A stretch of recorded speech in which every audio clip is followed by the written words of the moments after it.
everybody. My name is Paul. And my name's Clayton. And you're listening to Beyond the Pool List podcast. Hello, everybody. We are doing... So I thought, wait, this is coming out early. This is coming out early. A few This is days like, early. What? This is on like Tuesday. I know. 2 episodes back to back. In what? In 1 week? In 1 week? Was that supposed to happen? No, it wasn't. So, real quick. So, we had an episode released last Friday. If you did not know, that was supposed to release the Friday before that, but somebody left. I work in Knoxville, so I went to Knoxville to work, and I got up early to edit the show, and I went, oh, the show is on the SD card in my house, an hour and a half away from here. So I was like, okay, well, I guess I'm not bringing that. I'm not, Clayton, you're going to have to wait a week. So I got it edited. And then when I finally got back home, I got it edited, got everything situated. And then I posted the wrong episode. Brother, I'd be tripping all over myself. You know, it's hilarious because I was waiting for you to edit it. And you're like, hey, I'm going to edit it. I took a caffeine pill. I am pumped. I am excited. Yeah. And you're like, bro, I forgot the SD card. I was like, dude, I know literally when I had the realization, I literally I had set everything up and I sat down and I went, oh, like it was like Peter Griffin, like, oh, like with his knee. That sucked. And I was like, oh, this is, you know what? And then Clayton fired me. And then he called me like an hour later and was like, I can't edit this without you. You're hired again. And I went, oh boy. And he's like, but you're going to get it next time I see you. So when he came over to record today, I beat him up real quick. Yeah, and his wife fed me. It's great. I have a full belly and scars everywhere. No, hey, it happens. Yeah. We all make mistakes, so no big deal. But if you checked out that last episode, we appreciate it. Yeah, and if you did check out that last episode, we did say that our next episode was going to be a review on Spider-Man Brand New Day, but clearly it's not. That's what we're doing. Wait, is it? Yes. Oh, it's not even out yet. We just early showing. So Venom was in it. It happened. It happened. I'm gonna laugh if we come back when we do our review. Dude, if he's actually in, I'll be like, I hate myself. I hate everything. It's all your guys' fault for making those claims and going too crazy. No, but we're not doing Brand New Day because it's not out yet. It comes out this Thursday. But we are going to do an episode because I called Clayton and I was like, dude, there is so much Comic-Con stuff coming out. We should probably do an episode talking about everything. So we are doing a Comic-Con review episode talking about everything that came out during and before Comic-Con, because there was a few things that released the week of Comic-Con. Which is so different from what they normally do. That is very weird. Yeah. Never seen that before. Nope. Yep, we got a Doomsday trailer before Comic-Con and a Clayface trailer. Yeah. One of those was really good. The other one was mediocre. Yeah. To be continued. I wonder later. which one is. It's weird, you know? Yeah. If you've listened to the show, I think you probably know. You probably got some insight on that. But yeah. Are you ready just to jump right into it? Let's just get into it, yeah. All right. So the biggest thing, I think, to come out of San Diego Comic-Con this year was Ryan Gosling was announced to be the new Ghost Rider. Which is awesome. I keep seeing videos about how the interviewer guy set that up. He's like, oh, I made this happen. Oh, it's me. Yeah. I did it. And I'm like, okay, we get it. I don't know how I feel.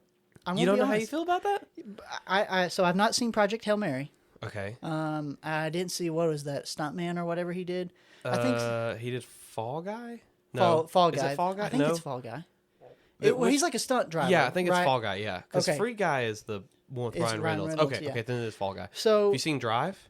I have not seen Drive. Is really good. Okay. He is fantastic in Drive. Have you seen... He's pretty good in Barbie, not going to lie. All right, this podcast is over. We didn't even make it, 10 minutes? Hot take, I'm just Ken, and that's enough.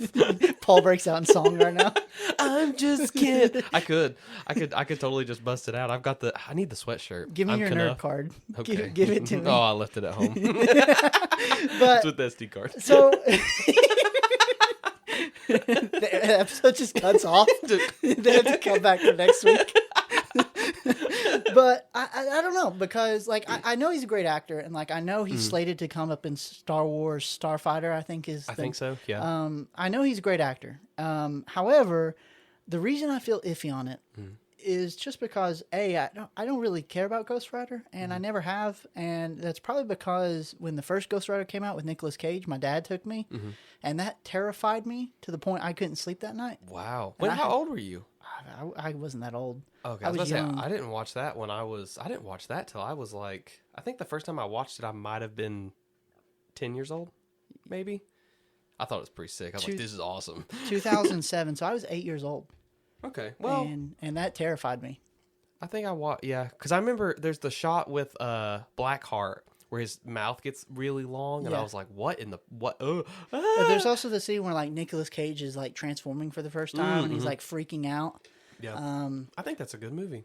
That I have to go back and rewatch it, but... I did a while back. It's good. Okay. From what I need to do it again, but it was a while back that I watched it. So I guess that's why I'm a little iffy.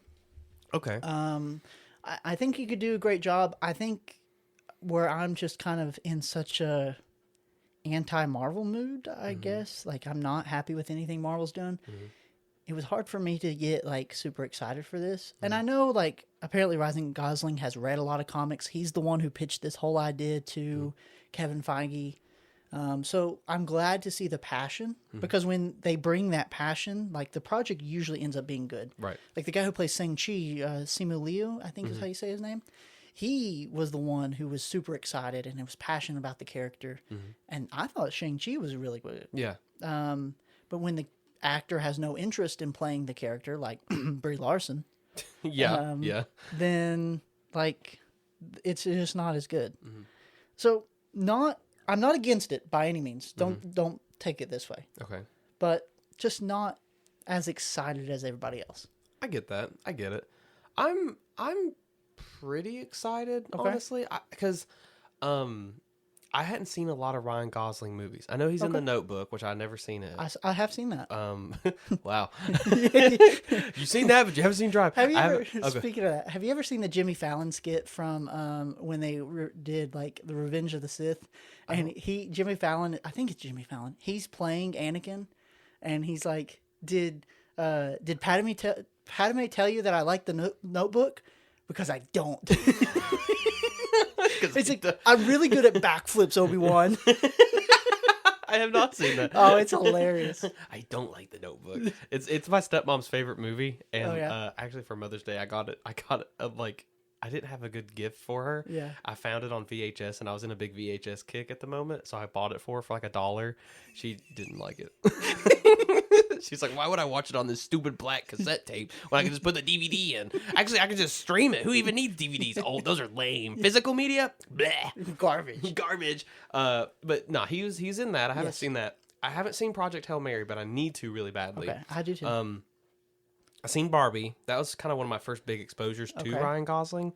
But Drive, I watched it when I was at the airport coming back from Las Vegas, and it was such a good movie. Okay. And it was weird because, like, you know, I was seeing him as Ken, right, which is this big jokey, like I'm the man that I need to be character to, like, this badass, right? So, like, I think it could be good. Okay. I think he could be a good Ghost Rider because, like, in Drive, there's a lot of serious moments. Okay. And I don't know, because it's kind of got that Tom Holland syndrome a little bit, where because remember how Tom Holland was like, if I could, because there'd be interviews, hey, if you could play anybody in the MCU, who would it be? And he said Spider-Man. Right. Ghost Rider was Ryan Gosling's answer, because people would ask him a bunch. So yeah, I'm willing to give it a shot. I think I'll give it a shot. Who do you think he is? Do you think he's going to be Johnny Blaze? Do you think he's going to wait? Yeah, because there's Johnny Blaze, Robbie Reyes. I don't think they'll do Robbie Reyes because they did that in the show. Yes, and he's also Hispanic and Ryan Gosling. I think it'll be Johnny Blaze. But isn't there another one? I think there's another. I would really like to see Ronnie Ray. Yeah, Robbie Reyes. Robbie Reyes. Yeah, I would like to see the Ronnie Reyes. He's my favorite Ghost Rider. Yeah, Robbie would. I don't know. I like the car look and I like that look, and after seeing Drive, like, I feel like that could be a good fit for him. But I think it'd be Johnny Blaze. I'd like to see that because they've not done any Ghost Rider stuff, surprisingly, in the MCU. No, they haven't. The other one was Danny Ketch. He is Johnny Blaze's long-lost younger brother who became the 1990s Ghost Rider and used a mystic chain and rode the motorcycle, just like Johnny Blaze. Okay. And Robbie Reyes has the muscle car. Right. Well, it seems like, I mean, because the title card for the movie looked very, like, old-school Ghost Rider look, so I'm thinking that may be Johnny. I think it'll be Johnny. It'd have to be Johnny. I think he could do a good job. I honestly think it's just because of the way I feel about Marvel. Mm-hmm. Like, I get that. No, I get it. I need more. Give me more. Yeah, And they're gonna have to surprise us because their content they've been putting out just hasn't been hitting. How do you feel about Sean Levy being the director? What has he done? Deadpool and Wolverine. I don't know beyond that, but that's what the good old internet is Honestly, if it's, I don't think it should be funny. It shouldn't have that Deadpool comedic touch at all.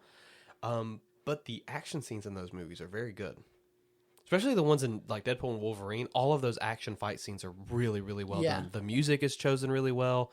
When you hear Hell's Bells and Deadpool and Wolverine fight, that's one of the coolest fight scenes ever. Heck, the car fight scene is cool. Right. So, I mean, I think that...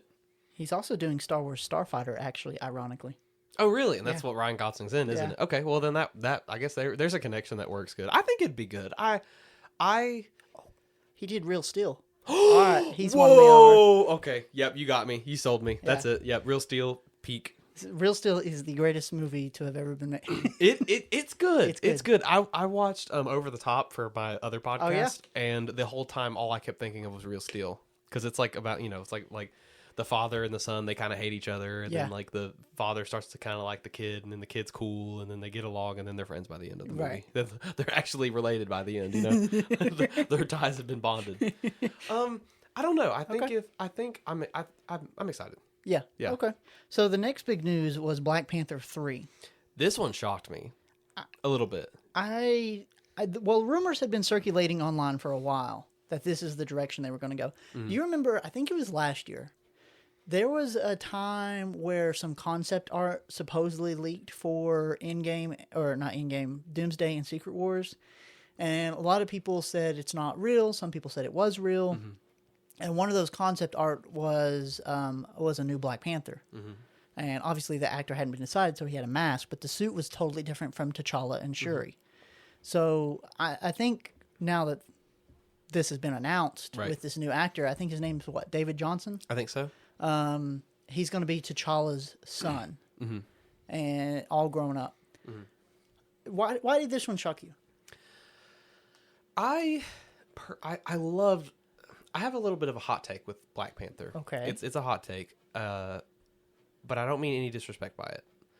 I wish that they didn't kill him in the movie. I understand Chadwick, like he is Black Panther, right? And he's done a great job, but I think as a person and as an actor, he would want that character to live on because like people see Black Panther. Of course, it would be a new face, but at the same time, because at first when I first saw this, I didn't realize it was his son. I thought they were recasting him. Oh, okay. And I was like, oh, they're actually recasting Black Panther. Yeah. Because what I kind of would have, I wish that they would have just not done the sequel and just been like, hey, let's push that because Chadwick's death is too new. Because that shocked me. That came out of nowhere. Well, he hit it from a lot of people. He hit it from, which I don't know. I don't like that they killed the character off in the movie because it's just like, I don't know, like let Black Panther live on through other characters. I don't know. Is that too much? Is that too controversial? I'm not trying to be. That's just my opinion. No, I think that's a fair opinion to have. Because I think you're right. I think Chadwick Boseman would have probably definitely wanted the character to live on, especially seeing how much it meant to people. And just like how excited that was. It was almost like that year, I think it was 2017 when... It's 2018 when Black Panther came out. Okay. I think it's 2018. 2017, 2018, that phase of the MCU was like, I don't want to say peak, but it kind of was because Spider-Man, Thor Ragnarok... Infinity War was over the horizon. Right. We could see it coming. Yeah. And that's when everybody was the most hyped for Marvel. Yeah. And... I think you're right. I think he would have wanted it to live on. Now, I didn't not like Black Panther 2. I that's a double negative. So, okay. Yeah. So I didn't like it either. Wait, you I liked it, but I didn't like it. Okay. It's mixed for me. I liked it because I thought in a way they honored him, but in another way, I feel like it wasn't a necessary movie. That's you know, because it was Black Panther 2 was in their slated release schedule, and I think because when he died, they pushed it. If I'm not wrong, I think they should have just pushed it way farther. Because honestly, my thing, right, is that Black Panther, like the sequel, it felt like a movie.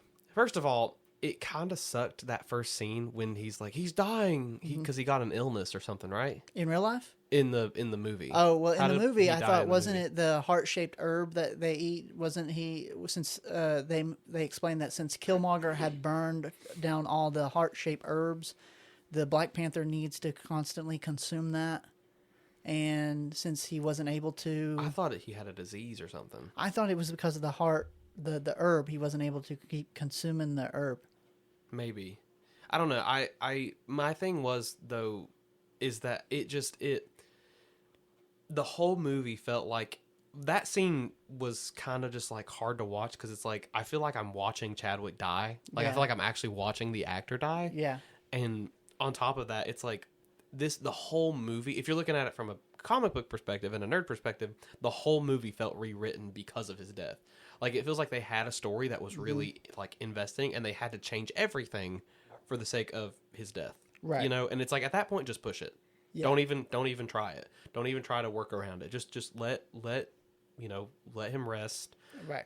Let that push that back and figure out something else. Right. I don't know. I mean personally, I wish they would have just recast and just kind of like honored that recast in his image and honored Black Panther in his image. Yeah. I don't know though. That's just my opinion. So, according to Google, he dies from an unspecified secret illness. However, the most popular fan theory says that Killmonger's destruction of the heart-shaped herb in the first movie left him without a way to maintain the superhuman biology tied to the plant, though this is not officially confirmed. Okay.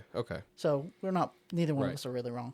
But for the third movie, I'm interested to see how his son takes on the mantle. Yes. I'm wondering if it's going to be like a build-up thing or if it's going to be... Because his son was never... That was just kind of like a thing they threw into the sequel. And it kind of felt like that was like their like, hey, here's our new Black Panther, right? Right. Here's our way to open the door for the future. Right. And I'm excited. Like I'm excited to see him take on Black Panther. I don't have a lot of expectations for this. I don't either. Did they say anything? Is there any like? I don't think there's any plot or anything revealed. Ryan Coogler is confirmed to be the director again. Okay. He's the guy who did the first two. Okay. Here is what I would like to see, but we'll never see it. Did you ever watch the old like 2000 animated Ultimates movies? I think so. Okay. Yes. And the second one features Black Panther. I would like to see something like that because I think they did that really well. But it could be a hot take. I don't know how well those movies did, how popular they were. That's what I grew up on. Right. And that's what I really liked about Black Panther. I'd like to see them do something like that, like an alien invasion, and he's kind of almost like young and brash, and then by the end of the movie, he's kind of found his role as king and Black Panther. I'd like to see something like that. Also, something I just realized: none of the Avengers have talked about his death in the universe. No one has recognized it. No one. Yeah, he's kind of just died, and then no one's just really thought about it. Right. Which again, that's kind of the problem with the you know what I mean? It's Right. just it's not. I don't feel like it's connected well to everything. No, it's not. I don't know. Because Tony dies, and that gets mentioned everywhere. Right, because that's like But T'Challa dies, and we get nothing. Right. But T'Challa was there for Civil War. He was there for Infinity War. I mean, he was there for these movies. Yeah. And just his death is only felt in Wakanda. So I feel you there. Yeah. I don't know. I'm interested to see where this goes. Again, I didn't like the second one. It felt too like there's too much going on because they're doing Shuri. You know, the original Black Panther's dead. Shuri's the new Black Panther. The entire country of Wakanda is trying to like deal with this. You have Namor doing his thing, Ironheart doing her thing, and it's just a lot. It's a lot going on in a movie trying to just like. It feels like it's trying to re-platform, and also I'm almost positive that didn't the main actor for Black Panther, didn't she, the girl who plays Shuri, yeah, didn't she say that she was like leaving acting to focus on religion? Yeah. So then why is she back? It might be her way. Maybe might be she's got it contracted. Yeah. I don't know. Because I remember when I heard that, I was like, okay, so I guess we're just doing away with Black Panther completely, which sucks because I liked that movie. That's still one of my favorite movies. But see, one thing that Black Panther is not the only black character that Marvel has. No. If Marvel wants to have a black prominent character, well, they made Rhodey a Skrull. Oh, I forgot about that. I blocked that out. I choose not to believe that. There's no way that can't be canon. There's Thank no way. you, Brad Winterbaum. Boo. Wait. Yep. Oh. The new guy in charge of Marvel. No. Yep. Oh, no. He's the new guy over the comic books. Oh, no. Yeah. He's in charge of, Curse you, Brad Winterbaum. Get me more Spider-Man. But good Spider-Man. But, good Spider-Man, please. But like Storm. Storm would be awesome. Storm would be cool. Did you see her interview? She had an interview on... Who, Halle Berry? I think so. On either Fallon or Kimmel. Okay. I think it was Jimmy Fallon. Okay. And she literally said that she was not in Avengers Doomsday. Okay. And there's a reason why she is. Ask Chris Hemsworth. He knows the answer. And the next night, Chris Hemsworth was on, and he said that to him. Jimmy Fallon said that to him, and he was like, oh. Yeah. So I wonder, I don't know if she's in it. Maybe her character's dead. Maybe Doom killed her already. Maybe. They killed her with CGI. AI killed her. Yeah. I could see, so here, this leads into our next point, is the Avenger Doomsday stuff. Yep. I could see in Secret Wars, I could see like most of the X-Men dying in Doomsday, and then like Storm, because Wolverine's not confirmed for this movie. He's not? Deadpool's not either, right? Okay. So I could see in Secret Wars they show up, and they might be a surprise cameo in Doomsday. They might be in Doomsday. There's just not been anything confirmed. Right. And I would understand why not to confirm Deadpool yet, because they don't want the movie to have that comedy yet. Right. Because they're really going for a certain tone here. And Deadpool would kind of mess that up. Yeah. But I think he could work in Secret Wars. Yeah. I wonder if Thor's going to die. Because remember Deadpool, why am I holding Thor? Yeah. Why am I holding Thor? But speaking of Avengers Doomsday. Yes. So, funny enough, actually, when I was out of town, I had saw a post somebody made, and you guys have heard of our episodes. We've talked about their marketing strategy and how it sucks, because Avengers, everything that Avengers the movie's done has been like, okay, here's this person will return in Doomsday trailer. Okay, well, our next piece of marketing is this wall art at Disney of Doctor Doom. That was the first look that we ever got at Doctor Doom. Yep. Our second look was the same image on a box of 12 Days of Socks. Not kidding. That's not a joke. And then what else did we get? Then they released the advertisement for... The mural. The mural. They did the mural. And then they did the Fantastic Four thing where Sue says... What'd she say? Isn't something like... They're talking about their dinner plans. Every night at 7, they sit down for dinner. And then it cuts. Yeah. And then it shows... it sounds like Sue and Reed talking, and I don't. It's like she says it's like Doom's ego or something. Like he'll destroy. She says something along those effects. She says something insinuating that something is undefeatable, almost, or something's like unstoppable that's coming. Right. And I had saw a post on Instagram that day where somebody was like, "This is the most fantastic marketing ever. They're killing it." And I left a comment, and I was like, you know what? We're so close to this movie, and they haven't dropped a trailer. They haven't dropped anything. Like, this marketing sucks. Like, this is not how you market a Marvel movie. I'm sorry, it's not. I put my phone down. I got in the shower. I got out of the shower. There's the trailer was. And I was like, come on, man. Come on. So I thought that was worth mentioning. Because I was like, you got to be kidding me. Well, you text me, hey, they released the trailer. So I was on the phone with my wife. And I was like, hey, hold on. Let me call you right back. Yeah. Let me call you right back. Yeah. And so I turned it on, watched it. And I was like, What do you think about it? Is it going to be Pete Clayton? Are you super excited for this movie? Did you already pre-order your tickets for the Infinity Vision screening of this film? No. Why not? I bought my tickets. Did you really? No. Well, this movie is from the trailer that we got is basically Thor saying, hey, everybody, there is this threat, and I can't stop him alone, so I need the Avengers. And he shows up in Avengers Tower, and there's just the Thunderbolts, basically, Sam Wilson's team, and the Fantastic Four. And have you seen the memes where it's like, all right, I need all the best Avengers to defeat Doom. We have really the worst Avengers. yeah. We have like people who can shoot guns and stab people. Yep. It's like, oh no. No. I've got my axe. Yeah.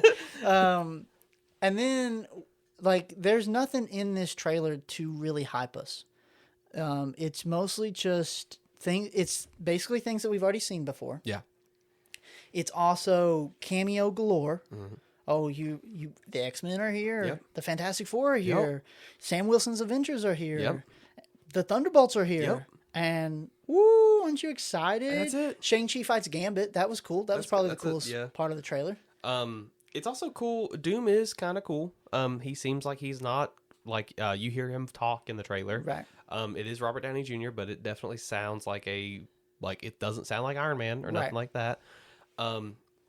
There's one shot that actually was like, oh, that's interesting, where Thor has his Stormbreaker, mm-hmm. and he jumps up and does do his super sick lightning slam, and Doom blocks it with 2 fingers. Yeah. Did you notice there's like magic around him when Doom does that? No, I did not notice. Yeah, there's like magic around his hand when he's holding. Oh, interesting. And then the final shot we get of the trailer is Thor's like, no, it's impossible. And he has Mjolnir in one hand. Oh, and Steve Rogers is standing there, and the hammer comes to him, and he holds it, and he smiles. And that's kind of it. Yeah. And people have been theorizing that is not Steve Rogers, that is Hydra Cap. And Paul, I'm telling you right now on the show, if that is Hydra Cap, I will do something. I don't know what I'm going to do. I might walk out of the theater. I might throw my popcorn at the person sitting in front of me. I might yell. I might the front of your car might kiss a tree. Yeah, my car might kiss a tree. But I will do something because that is ridiculous. Now, why would it be Hydra Cap? I've seen all those theories. Is it because of like people saying that like, oh, time travel is not without consequences? Which is weird because in Endgame they pretty much established that, hey, like that's not how time travel works because it's still in the future and it's, the future is the past and the past is the future, whatever. Right, whatever Hulk says. Yeah. I don't know how that could possibly be Hydra Cap. A lot of the theories have said that it's like Doom and he needs an in into the Avengers to sow disunity. Mm-hmm. He sends in Hydra Cap from a parallel universe. But that sucks. Like, why is he using Hydra? Because Hydra feels like it's lesser than him. Yeah. You know what I mean? But I don't know. And then some people are like, well, this Steve Rogers has long hair and a beard, but when you first see him in the other trailer, he is clean shaven and has short hair. Mm-hmm. And that's Hydra Cap. But also, it's just like they've been doing with Venom. Oh, Venom's in this, Venom's in this. But what a big load of disrespect it would be to put Hydra Cap in. That is the most controversial, most annoying, dumbest Captain America plotline there is. I'm getting started. I know the fire's lit. It is lighting. I mean, let it out, Daniel-san. Let it out, Daniel-san. With like Cyclops. Yeah. But why? Like. And at that point, you're juggling too many plot lines in Doomsday. Yeah. You already got so many problems that you have to, because they've not hyped up Doom. Doom was, and have you seen the theories about that? They don't even know if that's actually Doom at the end of Fantastic Four. Yeah, people are theorizing that could have been one of his Doom... His Latvian witches, yeah. Which we'll talk about that in just a second. But, I mean, it just feels like a disrespect to Captain America. The only good thing that Hydra Cap did was show Steve Rogers' strategic mind. Mm-hmm. And I think what a disrespect to Endgame. Yeah. Because it showed that Cap is worthy to pick up the hammer that they had been building up since Age of Ultron. Mm-hmm. And then for them to do that in Doomsday for a villain version of Steve Rogers to pick up the hammer feels like such a spit in the face in that powerful moment that was in Endgame. Yeah. So I pray that is not Hydra Cap. My thing is like, I agree, because the problem is that like Cap's story ended the exact way it should have. Mm-hmm. He went back in time. He stayed there to be with Peggy. Sorry, God, look at me. I'm awful with my names today. Are you even a comic fan? No, Betty Brant and Captain America, which she's like a teenager in this universe back then. She probably wasn't even born back then, actually. No. Yeah, so Steve and Peggy, they have their get together, and that is how his story should have ended. Mm-hmm. Them already bringing him back already felt like a whoa, like that ended. You know what I mean? Like let's deal, because like we've got all these new heroes. We had Shuri as Black Panther. We have Spider-Man, who could be a pivotal leader of the Avengers. Mm-hmm. We have the Thunderbolts. We have the Sentry. Mm-hmm. Like we have Hulk. Yeah. We have a lot of characters that we can utilize, but it feels like they're not. And we have the Fantastic Four, but they're from whatever universe they are. Right. Which, I still need to buy that on DVD. I don't have that on DVD. I really like that movie. You don't. That's I don't. Okay. And the Fantastic Four are my favorite superhero team ever. You're just wrong. No. I'm kidding. I have all the figures and everything. Really? I love that movie. It's so good. No, it's not. But anyways. But anyways. So, go ahead. Yes. Don't look under the table, please.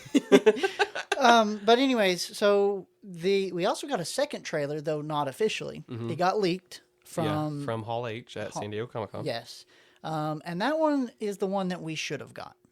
I agree. That trailer looked way better. It looked so much better. So do you want to explain what happens in that trailer? You go for that one, because it's a little. Okay, so it's a little hard. You probably paid attention more than I did. Yes, because I was paying attention to the guy like hiding the camera when the people walked by. Yeah, they walked by. And he went, "Oh shit!" Put the camera down. So for that one, you kind of see a little bit of a different side. You still see Thor trying to assemble the Avengers to stop this threat. You still see a lot of scenes that we got in the first trailer. Mm-hmm. But this one, you also see a little bit more of the Fantastic Four. You see Reed talking to Doom, saying, Reed, or Doom, what did you do? Mm-hmm. Or Victor, what did you do? He doesn't call him Doom. Victor, what did you do? And Doom says something like, you all live stolen lives. Mm-hmm. And they kind of have a back and forth. Sue says something along the lines of like, Victor cannot be stopped. Mm-hmm. He is powerful once he gets going, yada, yada, yada. Mm-hmm. There's, like I said, a lot of similar scenes. I think that's the big things, but it's a much darker. It was a more story driven trailer. You see Magneto. You can see him better. He has like long hair. Yeah. I think you see him and Charles kind of like look at each other. Yeah. I think you see Cyclops. You see it. There's a lot of Cyclops in that more trailer. Cyclops, I feel like yeah. So. I think that one would have been a better one to get the hype up. Unfortunately, no Tobey Maguire in the Iron Spider suit. Oh. So that's the other thing that came out of this was that Avengers poster that says Avengers. Mm-hmm. People are saying that was at Comic-Con. Mm-hmm. And it's the mural. It's basically the mural that we got before with a few exceptions. Right. And in this one, in the A, is Tobey Maguire's Iron Spider. There's no way. Like, they're not going to show that. You know what I mean? Like, they're not going to... First of all, they're not going to show that. If that is in the movie, they're not going to show that, period. They're just not going to. Second of all, getting Tobey Maguire, Spider-Man for this is just, like... Secret Wars, sure. If you're going to do the big multiverse finale fight, whatever. Secret Wars, sure. This, I don't see it. There was something I saw the other day, and I don't know how true this is... but supposedly the script for Doomsday got leaked, and the rumor is if this leak is true, you start out on Tobey Maguire's universe, and I think it's the X-Men are trying to stop, or they're battling it out, because if you know about Secret Wars, like there's these incursions and these multiverses are crashing in on each other, right? And the rumor is that Toby's fighting the X-Men in the Iron Spider suit, right? Which makes no sense, and I hate the idea. I sound like the old fart ever. You sound like me with Venom. I hate the idea of Tobey Maguire Spider-Man and the Iron Spider. I cannot stand it. I mean, here's my thing, right? I would be okay with it, but it doesn't make sense literally because there is no Iron Man in that universe. Yeah, he's like, the Avengers, who's that? Right. Why would he have an Iron Spider suit? Yeah. And who's going to give it to him? Iron Man? He's dead. Yeah. Unless Iron Man's daughter's doing something, which is another character that they've just obscurely pushed off to the side and forgot about. Yeah. You know, and Pepper. They've pushed her to the side too. I don't know. I don't think it's legit. Like, You don't think so? I'm there. Like, this is literally like, this looks like someone made it. Right. I mean, it looks good, but with AI and everything nowadays, you can't. Like, I don't trust anything. Yeah, but I hope to goodness, because that's been the rumor. You know, Yeah. the rumor about the hot toy being Tobey Maguire in the Iron Spider suit. Yeah. Remember? Yeah. So I don't know. I hope it's not true. Can I get over it? Sure. Will I get over Hydra Cap? Never. Mm-hmm. I honestly, Paul, I'm telling you, if it's Hydra Cap, I don't know if I'll watch Secret Wars. I don't know if I'll ever watch an MCU movie again if it's Hydra Cap. Really? I'm telling you, I hate that story so much. I used to put it in his box when we worked at the comic store. Every time I'd get it, I'd put it in his comic book box with Fish Police. It is. You're gonna get me on a rant. This is that storyline is the biggest disgrace to Steve Rogers that has ever happened in his almost 90 years of existence. Wow. But we won't go there because this episode is not about Hydra Cap. Well, but I mean, if he's in Doomsday, which Yeah. it could be, Well- it could be. Now, what if they kill him? What if he's in it? I mean, because technically you could look at it from an alternate universe standpoint, because pretty much this is all about the multiverse now. Right. And the multiverse is full of infinite possibilities, including Tobey Maguire in an Iron Spider suit, and including Spider-Man in a black suit, Spider-Man suit, and including, I don't know. I don't know, man. There's don't know. just, I think we were talking earlier. Well, we were talking the other day because Kevin Feige here at Hall H was being interviewed, and they said, like, how do you feel about how people are saying there's no introduction to Doctor Doom? Yeah. And while there was a build up to Thanos, and he's like, well, I remember back in my day when there were memes about Thanos sitting in a chair and how Thanos just didn't do anything all the time, and there really was no actual build up to Thanos because Thanos just sat in a chair. He said, "Fine, I'll do it myself." He yells at Ronan on his screen, and then that's it. And he's like, with Doctor Doom, we're going to get that build up in Doomsday, and that's what we're really excited to tell. Well, that's not the same thing, and where was I going with this? Steve Rogers, the multiverse. Oh, okay. Yeah. So, but even then, I think that it's just, you still have to stick with your characters and what you've established. You can't just say, oh, well, this is the multiverse, and just thrash everything. Right. Well, and also, I mean, I can agree to that to a sense, because it's like, sure, Infinity War was the big introduction to Thanos and who he was. But by the time you got to Infinity War, you had some knowledge, because also people started doing their own research. People started doing their own digging. People started, like, you had all the movies, you had the little cameos, but at the same time, like, the Infinity Stones were built, right? The Infinity Stones weren't just, like, introduced in the movie, right? They were built. There was one in every movie. Yeah. Like, up until Doomsday, except for the Soul Stone. That's the only one that we didn't know about, know? And even that one was a plot twist because it was Red Skull. Right. So you have these build-up introductions, and it's not about just building up the villain either. It's about building up the heroes. Because by the time we got to Infinity War, we knew in-depth details of every hero that was on that screen. Every single one of them. There was not a single hero that was in those movies that we were like, who is this guy? Right? Now, the same can't be said for Doomsday. And also considering that a lot more people are skeptical over Doomsday because it wasn't supposed to be Avengers Doomsday. It's supposed to be Avengers Kang Dynasty. Right. And, Jonathan Major, right? Major? Yeah. Jonathan Major, he, beat his wife or whatever and got arrested. Right. And, literally because of that, like, they got rid of the whole thing. And then last minute they said, hey, we're not doing that anymore. We're doing Doomsday, and here's Robert Downey Jr. as Dr. Doom. Accept it. Yeah. Right? And so I think that's where the skepticism's coming from, is because you had a plan, you've been building up to that plan that you had previously, and you just got rid of it for this. Right. And there haven't been anything that's come, like any of the Marvel movies, Thunderbolts, I don't know about Spider-Man, it's not out yet, but it's not directly tied into Avengers at the moment, unless there's a post-credit scene. But the main story itself does not tie into Avengers Doomsday. Everything that has come out between, like, that announcement, nothing's led to Doomsday, except for Fantastic Four, which could be the closest. But even then, it's like, we don't even know who they are. We don't know what, like, if it's an alternate dimension that they live in or what, because their universe is futuristically in the past. For weird, you know what I mean? Yeah. So I don't know.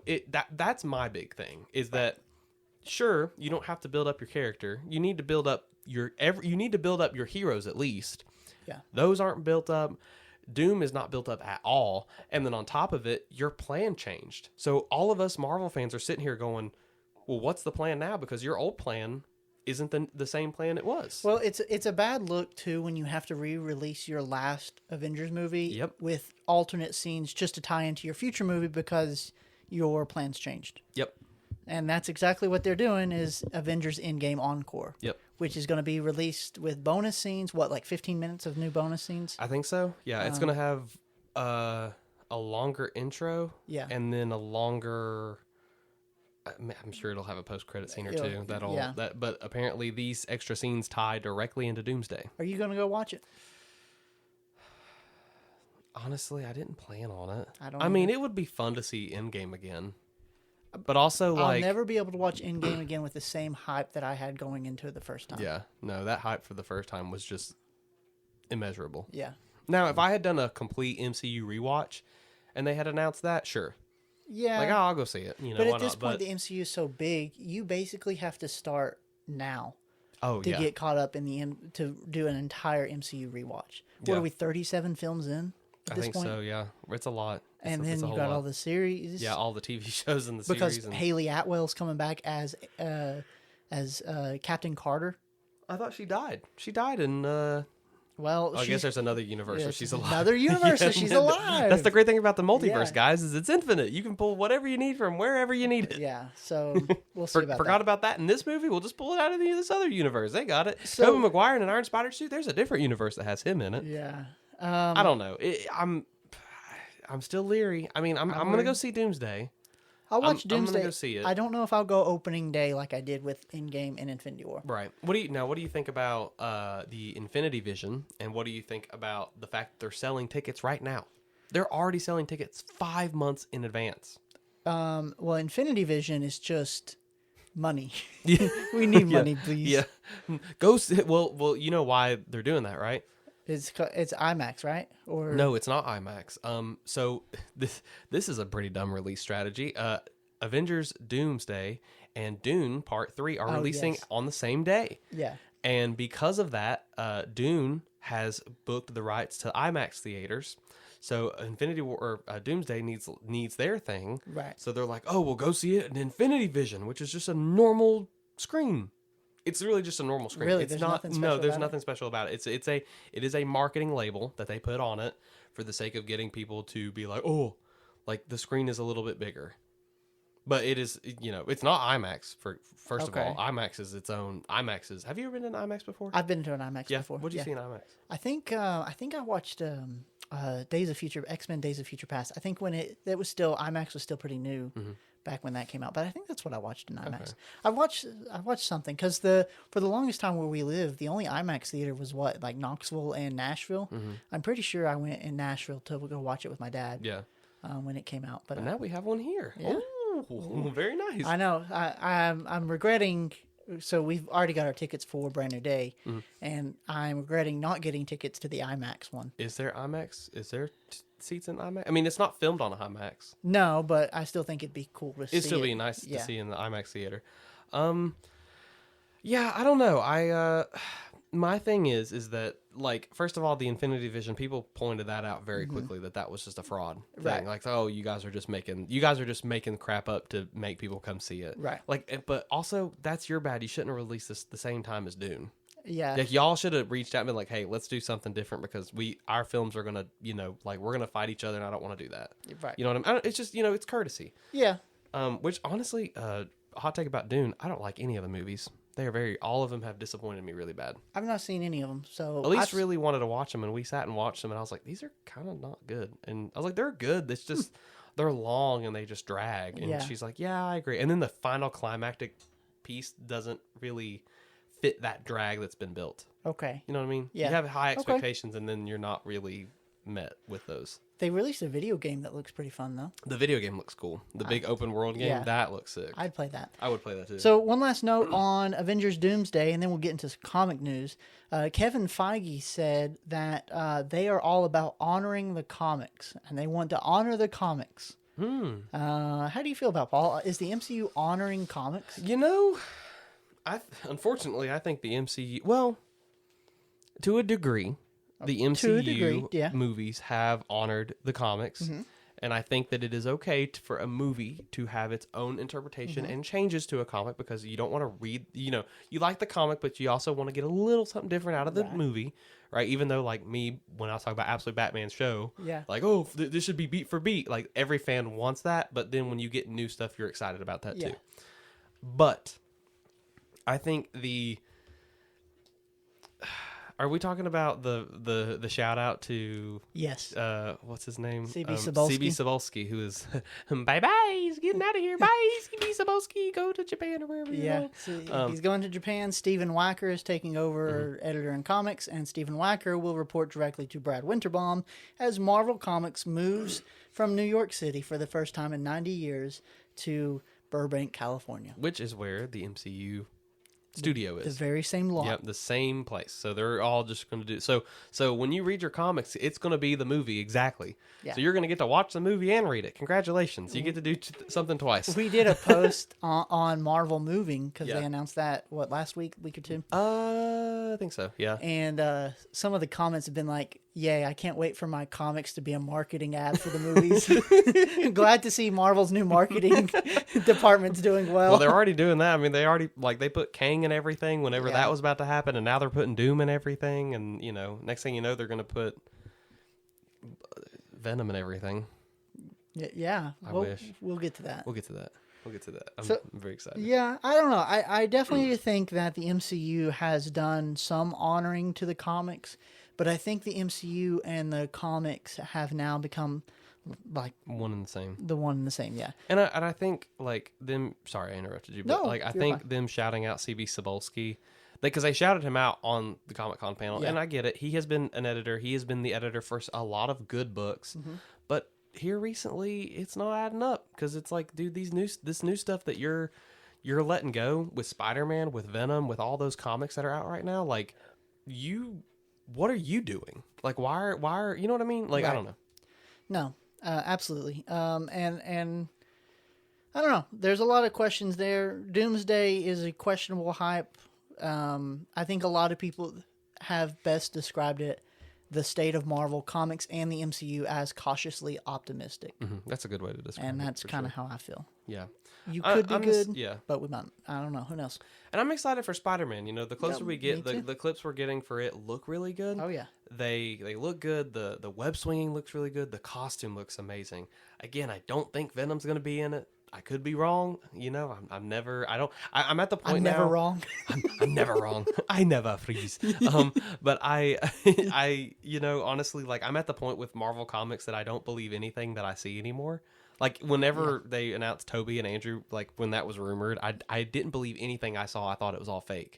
So I'm like that with everything until I'm in the movie and I see it and I go, oh, dang it. You're right. Yeah, So I'm also optimistic about Doomsday. I'll go see it. I'm very excited for Spider-Man. I'm got my excited. tickets, ready to get my popcorn bucket. We both have tickets on Thursday.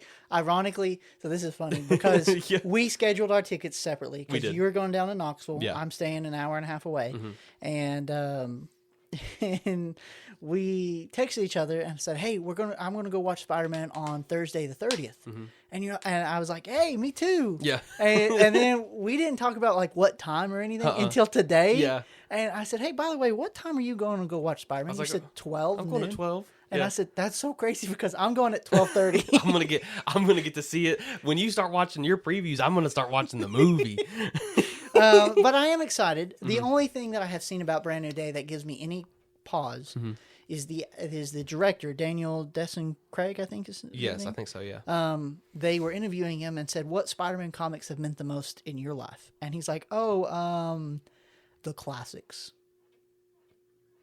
And you're like, what does that mean? Yeah, what does that mean? What does that mean? What do you elaborate? please. He said, well, we recreated a lot of comic covers like Amazing Fantasy and some of those. Right. And that's how he said it. I was like, oh, brother. Oh, no. I think it'll be okay. I think it'll be fine. I mean, I'm not worried about it too much. You know, like, I think they're just trying to limit. I'm still really curious on Sadie Sink's character and kind of what that's going to be, because I'm hoping. Have you seen that thing where people are like, look, in the picture that they posted of her, she's wearing gray jeans. Oh, my gosh, she's Jean Grey. Have you and I'm seen... like, I can't find a gun quick enough. To shoot myself with.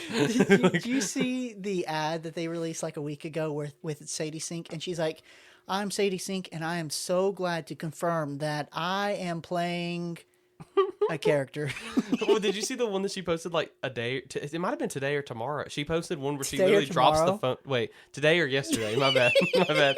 She's on her phone and she goes, "I am playing," and then her phone drops, and I'm like, "Oh, Kevin Feige turned the actor button off." Kevin Feige has that sniper rifle. yeah. No, Sadie, you can't say you're Jean Grey yet. I don't know. I think it's Jean. You think it is? I hope it's not. I hope it's going to be someone else. But I hope it's somebody else. But I think it's Jean. It makes more sense for it to be Jean Grey. Yeah. So I guess we'll see. But I'm pumped. I'm excited. It can't come out quick enough. I'm very, very excited. I took the whole day off of work. Oh, I did too. Yeah, I'm ready. I didn't tell my job that, but it's okay. I can kind of just not work. I didn't either, but my job doesn't need a reason why I can take off. Well, mine's flexible, so as long as I just work my hours, that's all that matters. So, you know, they listen, like our bosses listen, and they're like, oh, is that what you think? Hey, Clayton and Paul, we need you at work. You guys are fired. Yeah, you guys are fired. It's like, I can still go see the movie. Yay! No one can stop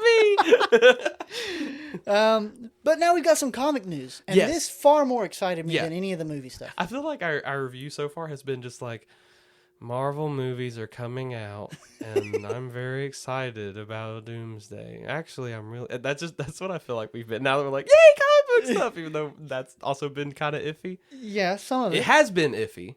It may be better. It may be absolutely great. So the first one I want to talk about, and I'm just going to touch on it real quick because I know you are eager to get to the next one. So Marvel, I think comics-wise, has been poopy doo-doo. I have talked about that already. Fart. Yes. But I am actually excited for this series they announced, Indiana Jones and the Sword of Pandemonium. Question. Okay. Is Dan Slott writing it? No. You know, that surprised me because that was when he got off sorry, this is a random tangent. Okay. When Dan Slott got off of Spider-Man and they were trying to find him a new book, he kept saying he wanted to write Fantastic Four or Indiana Jones. Really? And Marvel kept saying, we're not doing those books. Quit asking. And then they eventually caved and did Fantastic Four. I didn't know that. Yeah. No, it is Jason Aaron who wrote Thor. Yes. He's writing Absolute Superman right now. Okay. I think he'll be great. The artist is Aaron Cooter. I think that's how you say his name. Mm-hmm. This is set between Raiders of the Lost Ark, and I guess because Indiana Jones is out of order, because Temple of Doom takes place before Raiders. It takes place after Raiders, I think, between that and Last Crusade. Mm-hmm. And it just has a really interesting premise. I love Indiana Jones, and I'm just glad to be getting some more content. Hopefully it's good. Hopefully there are no, they're not aliens. They're interdimensional beings. Right. According to Steven Spielberg and George Lucas. Yeah. Because, they got into it about that. I did not. I think it was about Steven Spielberg. Kingdom of the Crystal Skull? Yes. Because Steven Spielberg said he wanted them to be aliens. Mm-hmm. George Lucas, I think, I might have it backwards, but I think it's Steven Spielberg wanting them to be aliens, and George Lucas said, no, I don't want aliens. So they went back and forth on the script forever. And finally, Steven Spielberg said, what if they're not aliens? What if they're interdimensional beings? And George Lucas is like, okay, I can get behind that. And it's like... Clearly lifting off in a flying saucer. They have alien heads and crystal skulls. And Dial of Destiny, the beginning was great. The ending was not so great.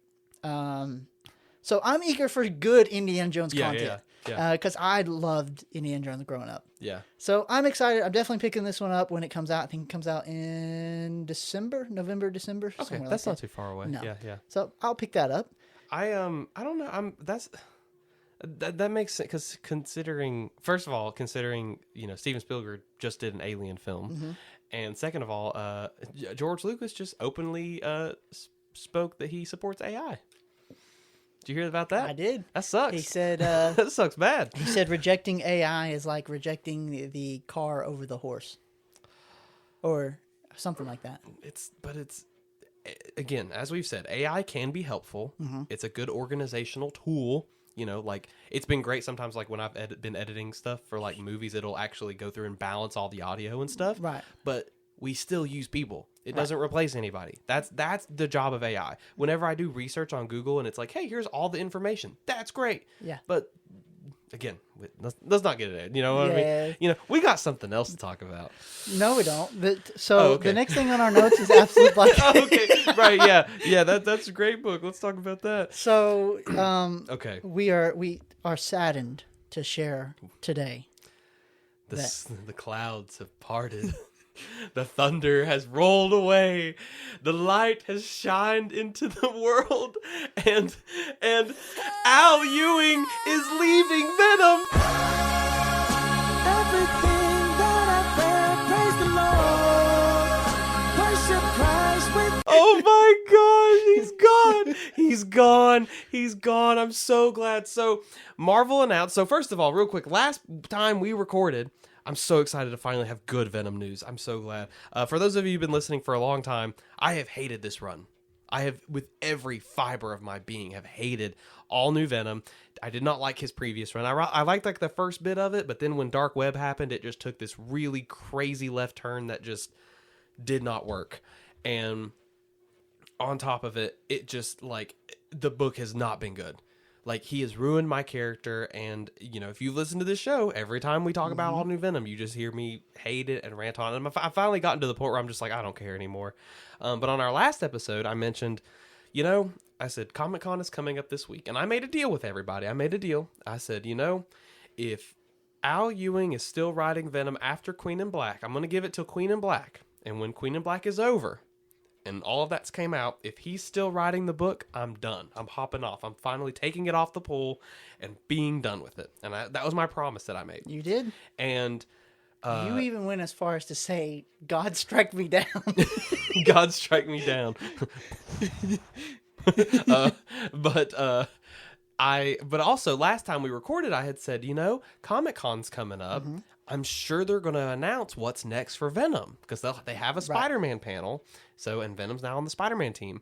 So I was like, okay, well, they're probably going to announce that. And I said, I guess if they announce it here, that it's going to keep going, I'll just go ahead and hop off now. Mm-hmm. That was what I had said. And again, the clouds parted and praise the Lord. He's gone. He's leaving the book. And Venom, #1, written by Charles Soule and illustrated by Tommaso Bicciani? I think so. I don't know how to. Forgive me if I'm pronouncing that wrong, but we are getting a new book. We're getting a new #1, and the description on this new #1. And I'm going to talk really slowly until I can pull it up ever so slightly. Is this? Okay, sorry. I'm very excited. If you can't tell, I'm really excited to. I told Clayton, I was like, I've never been more excited to talk about this on the show. He is so excited that I almost said, just record an episode without me so you could just talk about. He did, and I was like, no, it's okay. Oh, they are Venom. Eddie Brock and Venom are reunited. And it feels so good. After years apart, once again, they are Venom. And Eddie is not going to let this opportunity go to waste. He is determined to be the ultimate host for the symbiote and be the hero he knows he can be. And he's not going to let any other superheroes say otherwise. So, this is by Charles Soule, who wrote Daredevil, Star Wars. Darth Vader, yeah. And honestly, like we're going back, and I get it, we're going back to the status quo of like Eddie Brock's back to being Venom, and they're going to be the hero that they've destined to be. But we talked about it, yeah.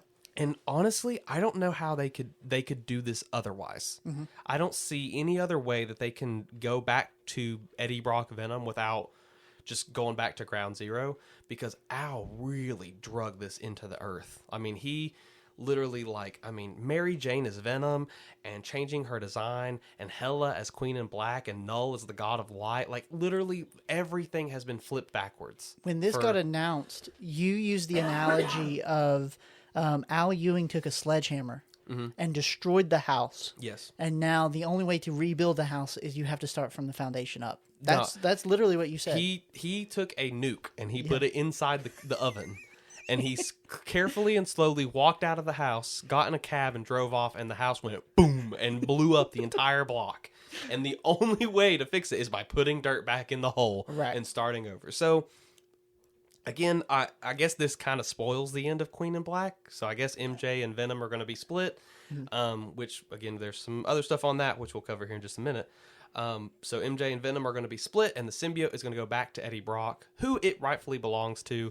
And we're going to get a Venom story. The cover looks great. It does. The title, they went back to the regular Venom title, not that stupid, like, gold, perfectly knight in shining armor title, whatever that is. I'm glad we're back. You know what I mean? Like, it feels so good to be back. And you know, they're emphasizing the, like, they are Venom because, like, this is what Venom is. And the MJ thing, like, that's not Venom. This is Venom. And Charles Soule, if you're listening, you're probably not. I hope and pray that you just give this character the treatment he deserves, because all of us Venom fans are jumping up and down right now because we want this back. You sent me that, and I told Gabriella, my wife, and I said, "Hey, Paul's going to be happy." She said, "Why?" I said, "Because Al Ewing's leaving Venom," and she just busted up laughing because she knows. Everybody knows that you just can't stand. I've been very open about this. You have. Just because, like, it got to a point where I was just like, this can't keep happening. Like, how is Marvel going to continuously okay this? Right. Because it's at the point where it's like, this is not okay anymore.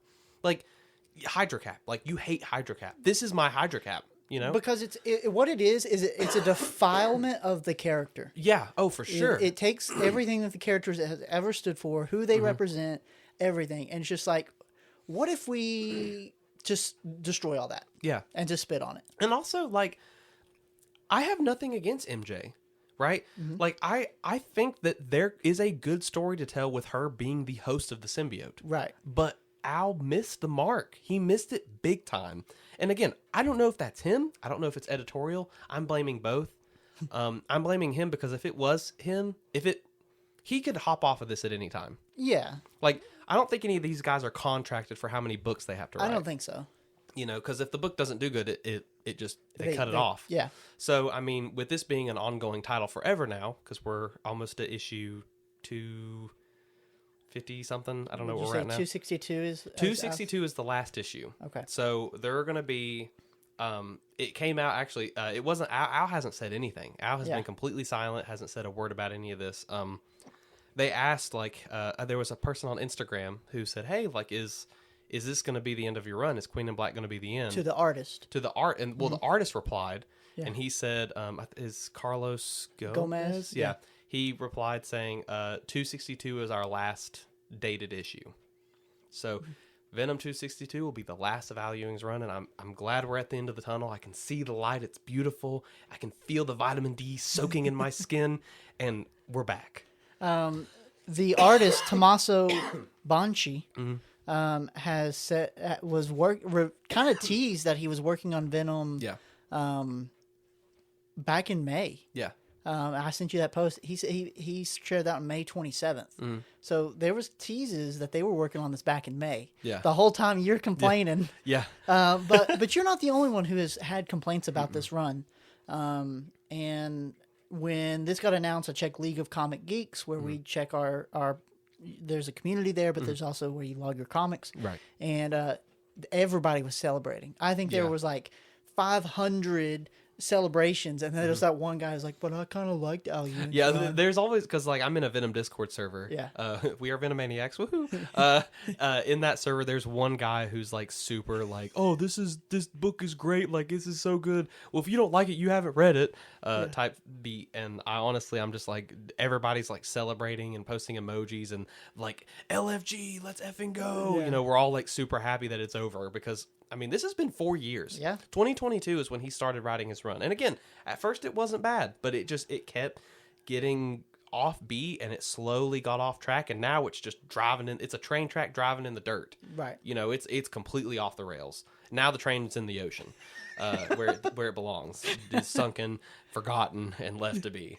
But hey, I'm a real Venom fan. I stuck it till the end. I held through, and it sucked. It was painful, and I hated it. But Venom gets its relaunch. Hopefully, it's going to be good. Hopefully, it's going to be exciting. But MJ's going somewhere, and that's our next book to tie in with this little arc that's going somewhere. Do you want to talk about it? Do you want to take any of this? I'll take it over. So, Friendly Neighborhood Mary Jane was announced. Yep. And she's going back to be a movie producer. And then the description of this series is starting out with, oh, Mary Jane is back and she's going to be a movie producer in LA starting like Watson Productions or whatever it is. Yeah. And then it's like, but when something along the lines of when she runs into trouble, she has to pull out a little bit of help from her old friend Venom. It's actually, she's running into the best actor villain of all time, the Chameleon, who can play any character. Is she really? Yeah, it's Chameleon. It's the villain of the series. Yeah, I'm curious because apparently Venom left her some kind of a gift. I guess for being such a great host. It's probably the Ernak. The Carnage. Ernak, Carnage spelled backwards.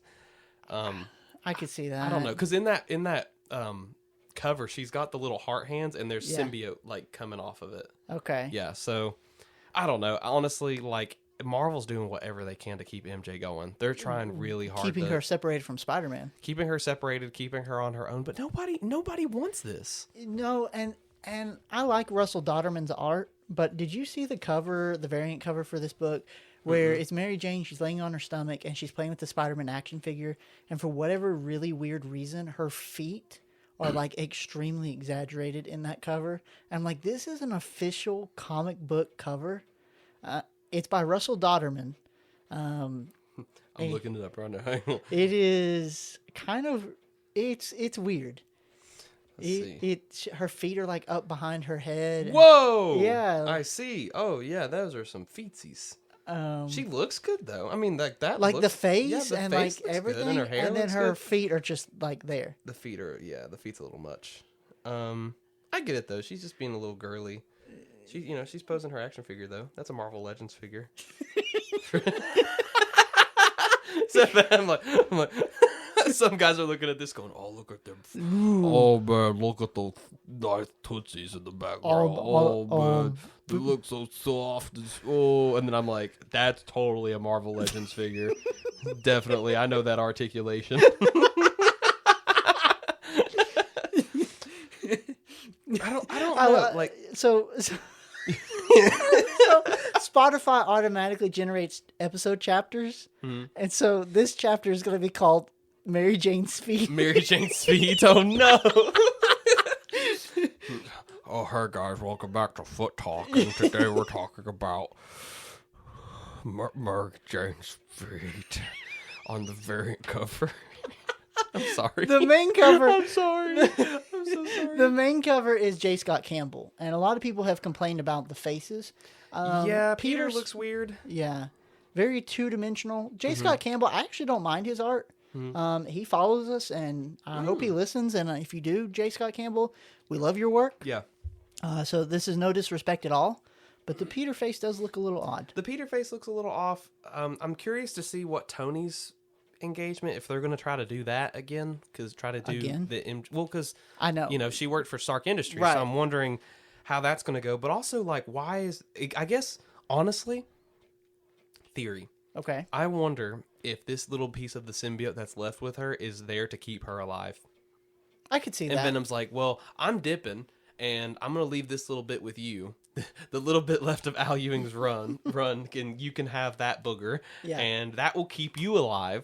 And I'm going to go over here and do things with my new friend, old friend, Eddie Brock, and you go do your thing. Bye. Yeah, this is... Run away. This is... And then there's the guy going, "Hey, bro, you need any extras on your movie set?" Forget Sydney Sweeney. I want Mary Jane Watson. Mary Jane.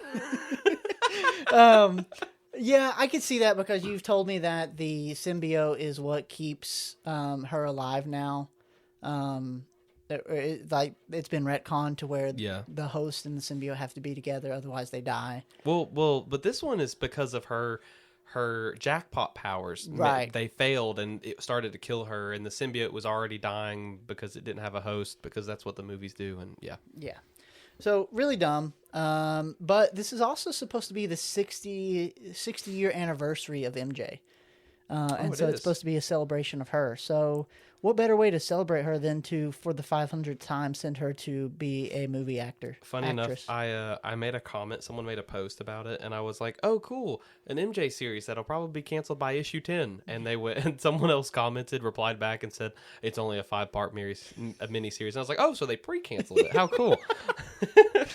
They weren't wasting any time on that one. We are so confident this book is going to do great that it's 5 issues. Well, no, I'm not trying to bash the book. No, it could be no, really no. good. My thing is that Marvel just does, they refuse to do the obvious choice, right?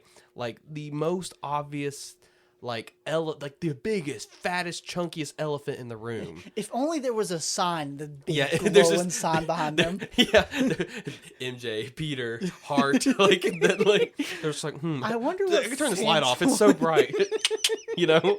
Yeah, but I don't know. I can't.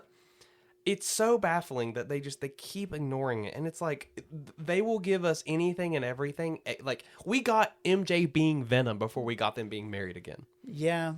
There you is rumors, however, and this is internet rumors. How true it is, I don't know. So take this with a grain of salt. But there have been several of our followers who have been messaging us or commenting on our posts saying that there is rumors at Marvel right now that J. Michael Straczynski and John Romita Jr. are going to come together to do a retcon of One More Day, or Brand New Day. It's One More Day. Okay. So it's rumors. I don't know how true it is. Now, is this the One More Day that we talked about before, where they specifically said they weren't gonna get them married? Well, Joe Quesada was the one who said that he wants to do that. Okay. He's the artist for the original One More Day. Okay. And he's the one who says he wants to do a sequel to it, where they're not going to marry. Right. But the rumors are that J. Michael Straczynski, who wrote the original Spider-Man series, around that time, and John Romita Jr. is going to do the art for it, and they're going to retcon it. So there's conflicting things kind of out there right now. Right. That would be really cool. I would take it. And especially since Romita is supposed to be retiring at Amazing Spider-Man 1000. Yeah, Amazing Fantasy 1000. We had that a few years ago. Yeah. Even though there's not been an Amazing Fantasy book since like the 60s. They're just like, let's just do 1,000th issue. Yeah. So I don't know. I would love to see it. I would love to see Romita's send-off, since Romita was the artist for the marriage issue. I would love to see Romita be his last issue be them getting married again. Here's my thing too, right? Yeah. Do you know? Like, just think about it, right? Okay. And everybody listening, really just like open your mind to this. In Marvel, if you're listening, really listen to what I'm about to say. Do you know how much money that book would make if they got remarried? The amount of dough that they would be raking in would be record breaking. It would be bigger than Absolute Batman. Honestly, yeah, for sure. And again, why aren't y'all doing it? I get you don't want Peter to grow. I understand that, like, this is your big money maker, but also, like, just live in the moment. Tell these stories. Don't keep telling the same. Like, we've grown up with kid Spider-Man. We want to be reading adult Spider-Man. And there's nothing that says you can't have, let's say, in the main title, Peter and MJ married, and then have like a different series that's set when Peter was younger. You know, in his early days of Spider-Man. Sure, we've had that 5,000 times already, but if that's the story, if you want that story for younger audiences, sure. Yeah. But for those of us who grew up with it, you almost gave it to us in Ultimates, and then you dropped the ball. Yeah, you did. Very badly. And I don't know. Honestly, I agree with you. Like, does Marvel not like money? I mean, they do. They just don't want to make the decision that they know that they're going to have to make. I know what I have to do. I just don't know if I have the strength to do it. It turns around and runs the other direction. The Marvel turns around and stabs you.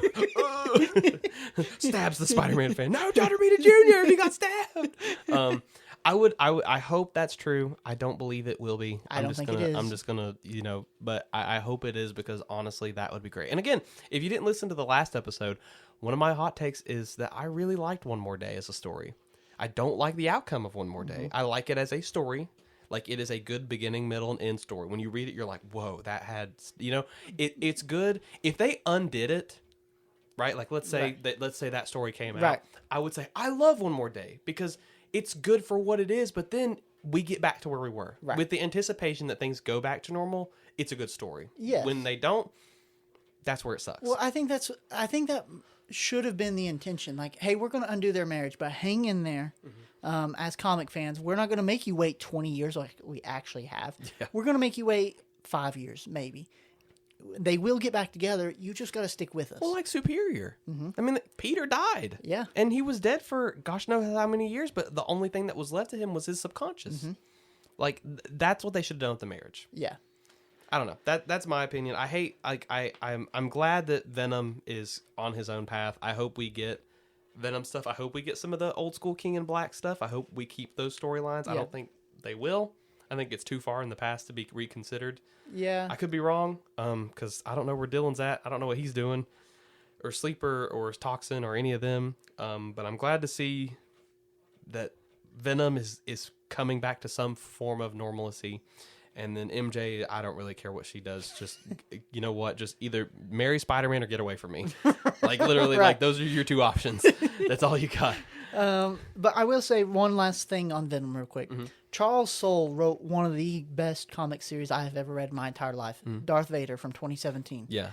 If he brings that A game to Venom, I will pick up Venom and I will stick with Venom until he is off, because I'm telling you, those 25 issues of Vader are some of the most epic, mind-blowing, I mean, top 10 comics probably for me. Well, and like, I've not read any of his stuff. Actually, Okay. I don't think I've ever read any of his stuff. But the artist on this book, they got a good Incredible. artist. Yeah. This is gonna be sick. Like, that's gonna be a good look for him. The cover art's great. The variant where like all those people are kind of like hanging Is that his around. artwork? I don't think that's his artwork, but that variant alone is like that's creepy. That's another thing, is that, like, since Al's been on the book, I've quit buying variants for Venom. Right. I don't even like worry about cover. I just buy one cover and just stick with it, and that's all. When I was on Donny Cates' run, I bought every cover You for were every bankrupt. issue. I was spending so much money. Even on the like King in Black and all that, I bought all the covers for You it. did. So like, I'm a little worried again for my wallet. My wallet's a little worried. I'll never forget. I want to say it was your birthday. It was either your birthday or Christmas one year. And I said, yeah, I'm going to buy Paul's stuff for him. And I want you to, hold it back and just give it to him when he gets here. And Derek, our comic shop owner, is like, okay, are you sure? I said, yeah, I'm happy to. Pulls out a stack. Oh. And he hands it to me. And he's like, that's like $80. I'm like, well, I love Paul. I'll do it. But I'm like, brother, why have you not been in to pick up your stuff? That's just 1 week. Yeah, I bought because there was like 8, like, well, not 8. That's drastic. There was 5 variant covers per issue. I was Yeah. buying 5 copies of every issue. I don't know if I'll go that crazy. I might, but I don't know. I'm gonna give it some time. I'm not gonna jump into the I want to jump into this fully excited. You know what I mean? But it's just it's like the addiction is finally back, and it's like, oh my gosh, you know what I mean? I don't know. It's just it's like the. It's like I've wanted to jump. I've wanted to eat this cake for so long, Right. but this cake has been full of bugs and mold, and now they put a clean cake in front of me, and I'm like, oh my gosh, Mary Jane, your feet look so good, Mary Jane. So anything else you want to say about Venom? That's all I got, man. We're back. Venom is back. We are Venom. I'm so excited. I brought my Marvel Legends Venom Rivals figure just to celebrate. I'm so excited. We're back. We're back, baby. All right. So after Venom, after Friendly Neighborhood and Mary Jane, we also got announced that there's going to be an absolute Black Canary one-shot issue coming out. This is going to be set because Absolute Green Arrow was only supposed to be 6 issues.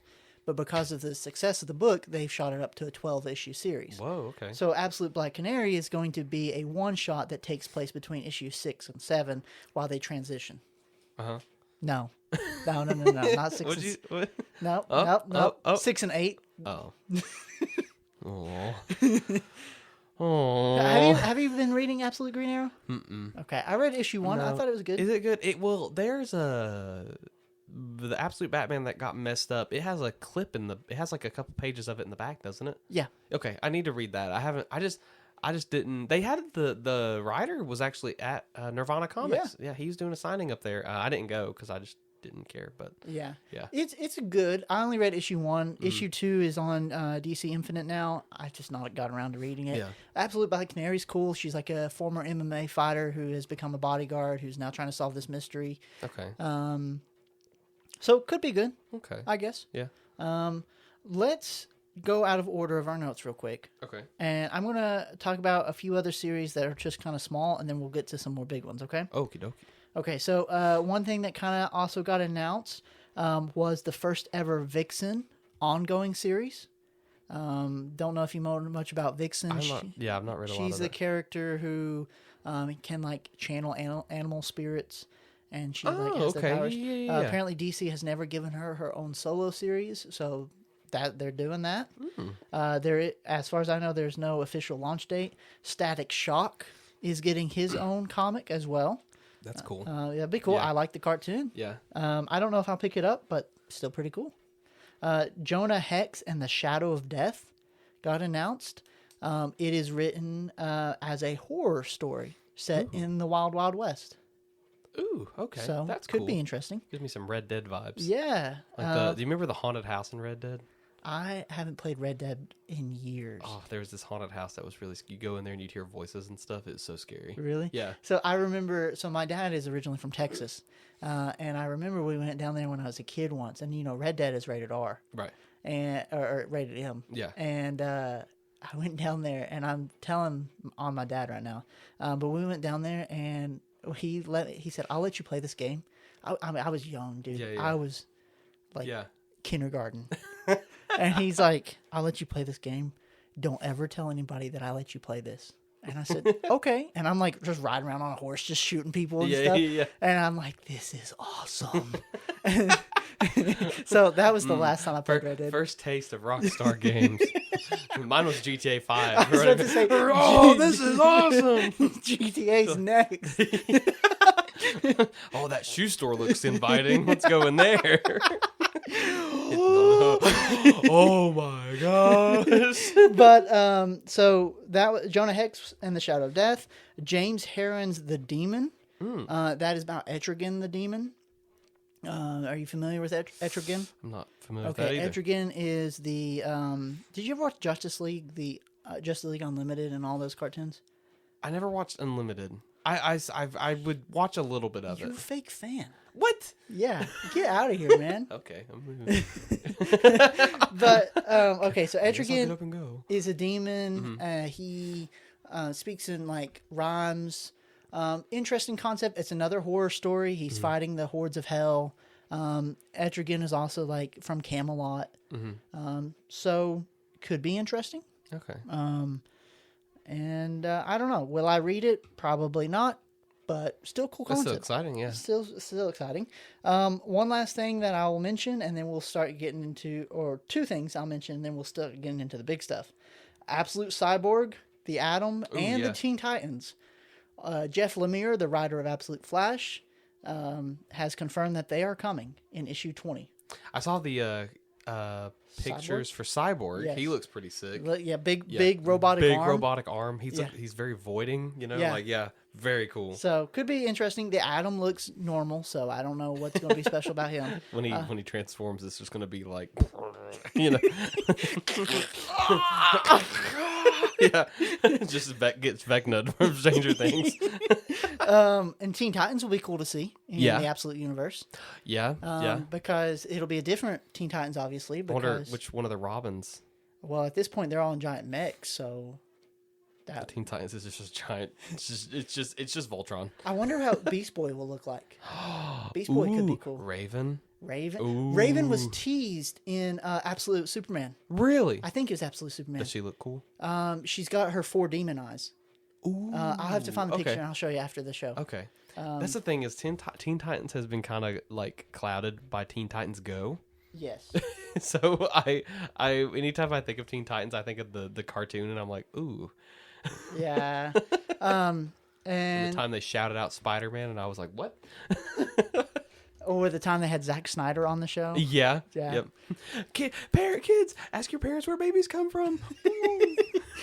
One last thing. Shadow of the Bat is an ongoing that was announced that is written by Deniz Camp and Javier Rodriguez, who did Absolute Martian Manhunter. Do I care? No, because I didn't like Absolute Martian Manhunter. Shadow of the Bat was that just came out recently, didn't it? Are they doing? So is that a sequel? Oh yeah. Oh, it's going to be ongoing. Okay. It's an ongoing. Yeah. Okay.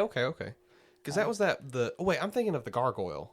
Yes. That's what I'm thinking of. Yeah. My bad. Okay. So could be cool. Will I read it? No, because I didn't care much for Absolute Martian Manhunter. Okay. So if you liked Absolute Martian Manhunter, that's great. That is, we're going to agree to disagree. That's not what this episode's about. Yep. No, it's not. But let's get to some of the good stuff. Let's get to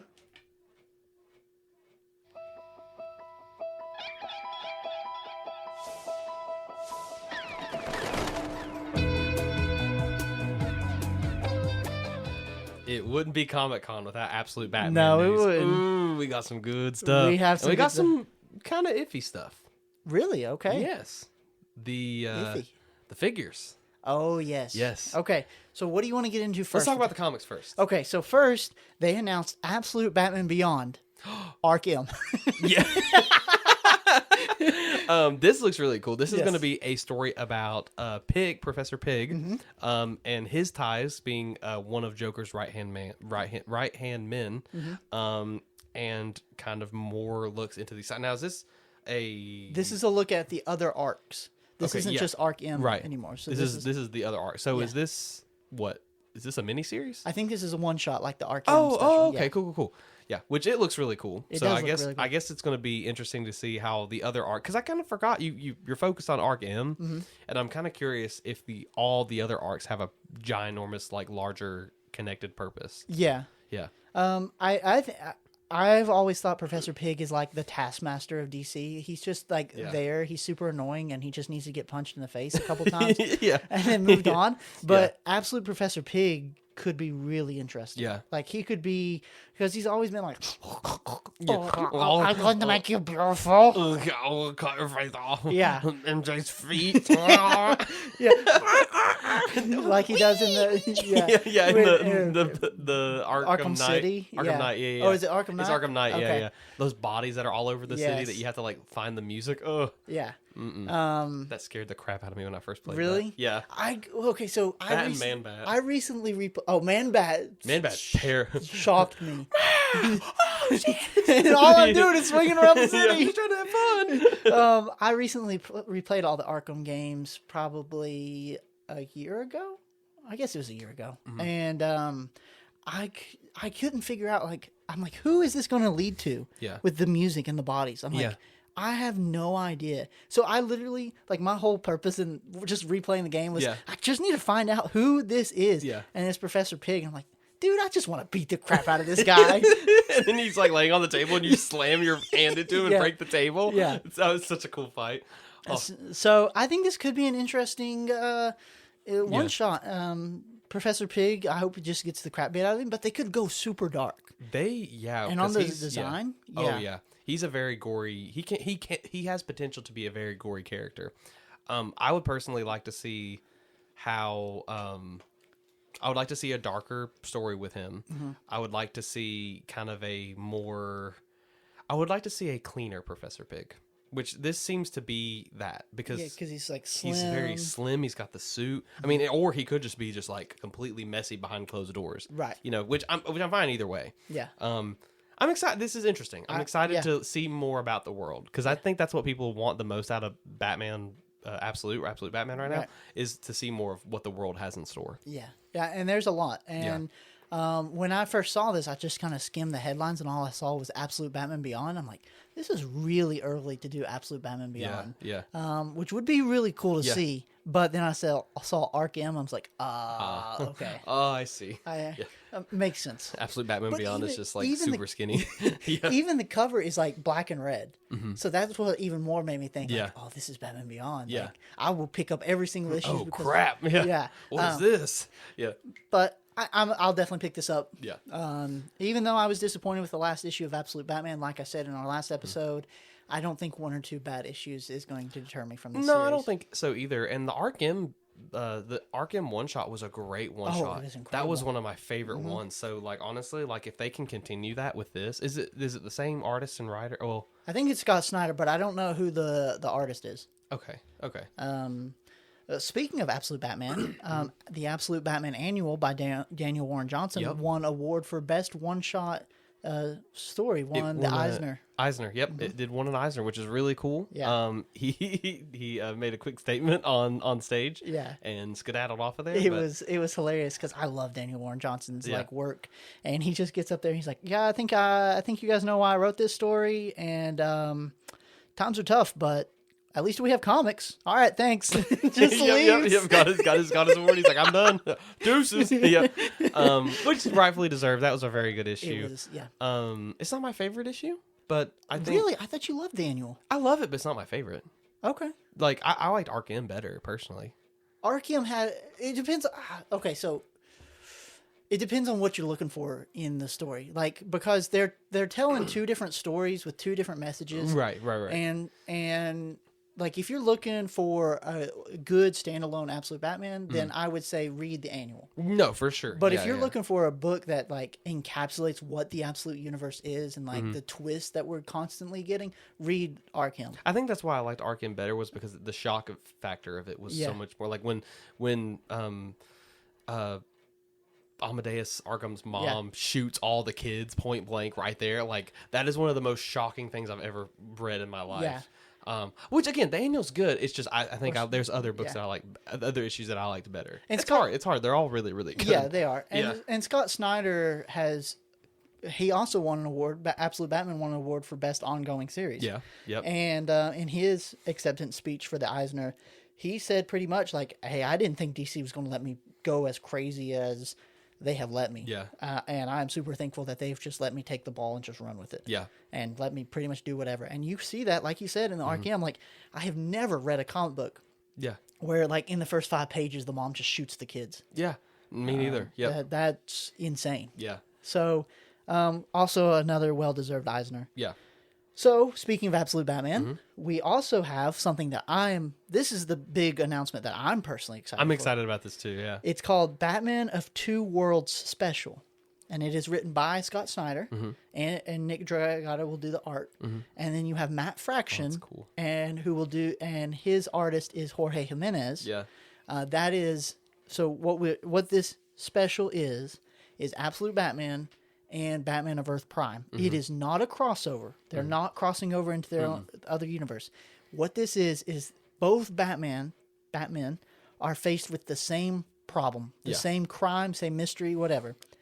They each have to solve it in their own way. And Yeah. it's basically just an issue to show you the difference between how these Batmen think and how they operate. Yeah. And I'm so excited for it. I That's think going to it's be really cool. cool. Now, do you know if it's going to be like the same story? Like, here's the Absolute Batman story, here's the regular Batman story, or is it going to be like one page is like this is Absolute Batman, this is the regular Batman on like each side? You know what I mean? I don't know how it's going to be set up. I don't yet. know. I wonder how think- it's going to be laid out. Yeah. Yeah. I could see it could be really cool. Like it's a front and back cover. Yeah. I could see like you read it one Oh, way and yeah, then you flip it upside over down and read it the other. way. Yeah. Did they But- have a date for that?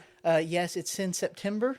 Which Okay. that's another thing that That's not we that far, yeah. No, it's 2 months away. Yeah. Well, a month away really because July's Shoot, over. I bet that's already on. We should probably put your orders in there, Yeah. buddy. Yeah, but yeah. But it comes out for Batman Day in September. Okay, I think it's okay. September 19th. Okay. Something like that. Yeah. And I'm super excited to read that. Yeah, me I too. think it'll be really cool. It's a one shot, so it's just Yeah, it's just a fun.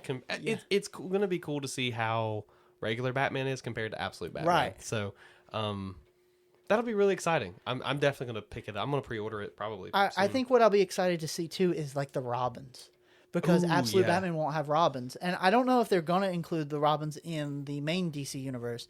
But Damian Wayne is the Robin right now because Tim Drake retired. Dick Grayson's Nightwing. Jason Todd is Red Hood. Damian's the only one left. Yeah. So I'll be curious to see if he interacts at all with I wonder. this. I don't know. And that would be cool to see, like, because that's what Absolute Batman doesn't have. He's not a dad. He has no partners because No. he's kicked Harley to the curb. He's kicked his mom. And his buddies, yeah. Yeah, all his buddies to the curb. Yeah. So, I don't know. I think it'll be cool. That's what I'm excited. Kicked his mom to the curb. We still don't know if she's alive. Yeah. she got like the bullet with the gun went off, and that's all we got. Yeah, and that was several issues That was a ago. while. That was before Yeah. Poison Ivy, or during Poison Ivy. During Poison yeah. Ivy. So we also got a look at the issue 25 covers. Which is absolutely insanely amazing. Now they have one for all three Absolute issues. They have one for Wonder Woman too. Wonder Woman. Superman, and Batman. Yes. So Absolute Wonder Woman's is I think they're wraparound covers. Okay.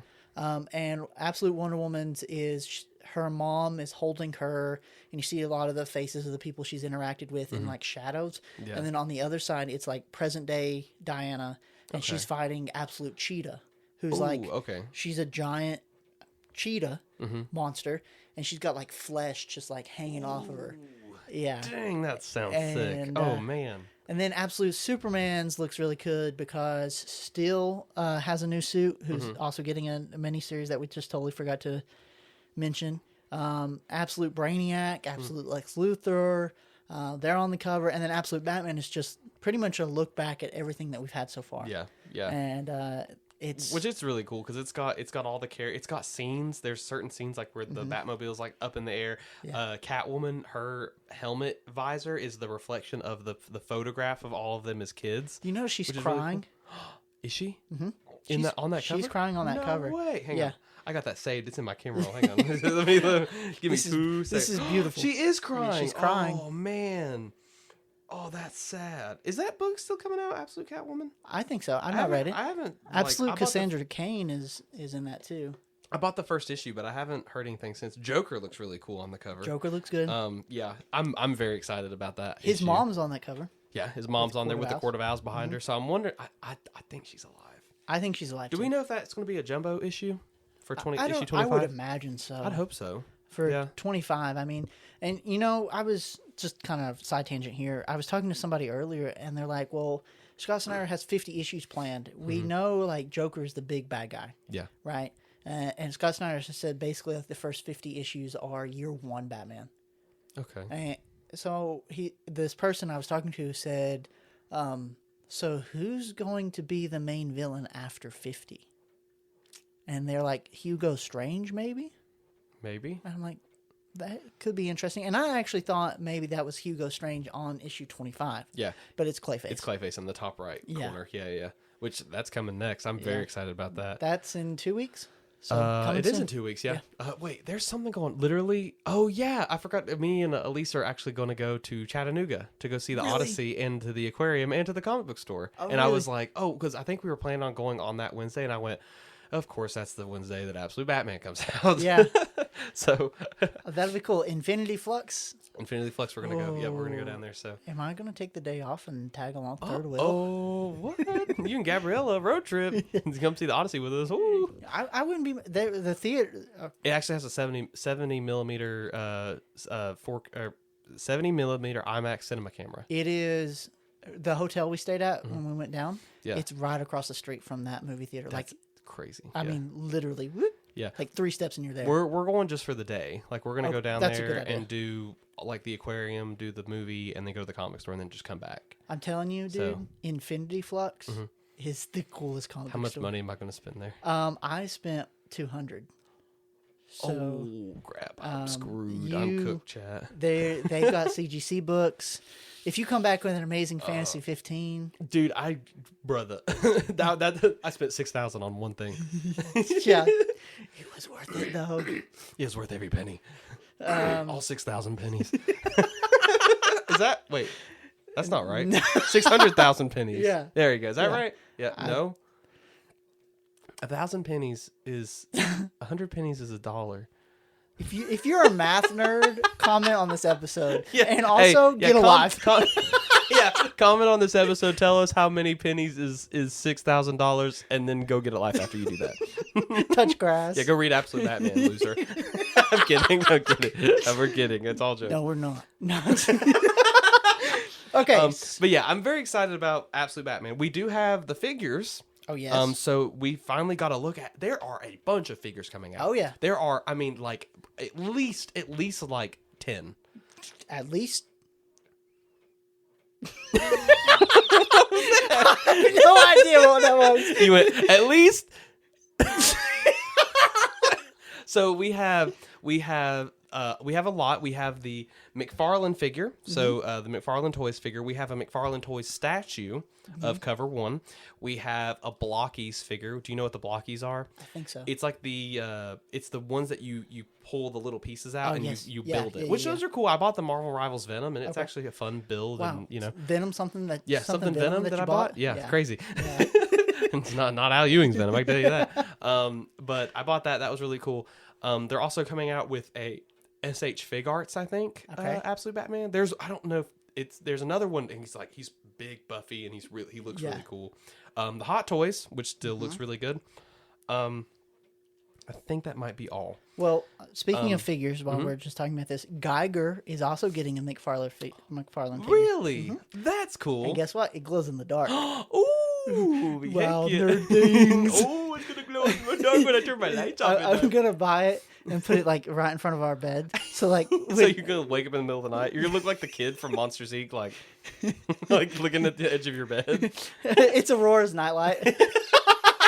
Dude, funny enough, I have so many Funko Pops that are glow in the dark, and sometimes when I go to bed, they'll be like glowing, and I'm just like, what is that? Like, I forget that they glow, and I'm like, why is that? What's that? Am I tripping? I see green. I know I see that green right there. You have so many Funko Pops that glow in the dark. It's like a spotlight shining on you. Oh. When I turn the lights off, it's still bright. But one small controversial figure, which is the Absolute Batman by McFarlane Toys. It's their normal DC Multiverse, DC Universe line. It is a gold figure, which means it's going to be.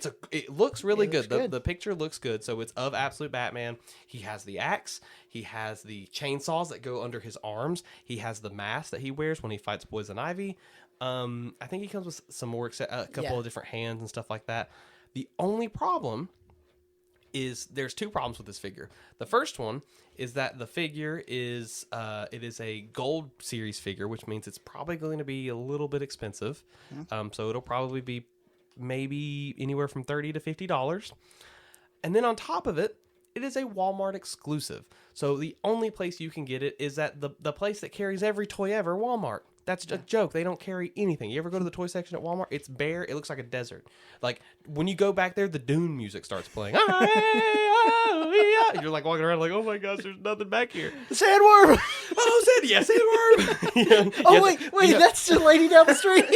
You have to like go through the aisle like Yeah. shimmying all the way down, and by the time there's already some kid that got the figure, then you have to fight them. But so that's a little disappointing because this is one of the most anticipated, most wanted figures out there, and he's making it a little bit pricier, which I don't think that's a problem. I think the problem is that it's an exclusive. Yeah. Which then makes the price of the figure double when scalpers get a hold of it, and then they resell it for $90. You know, along the same lines is that a lot of Transformer figures were announced at Comic-Con this weekend, and I've makes me think back to one of the comments when I had a Transformer hot take post. Yeah.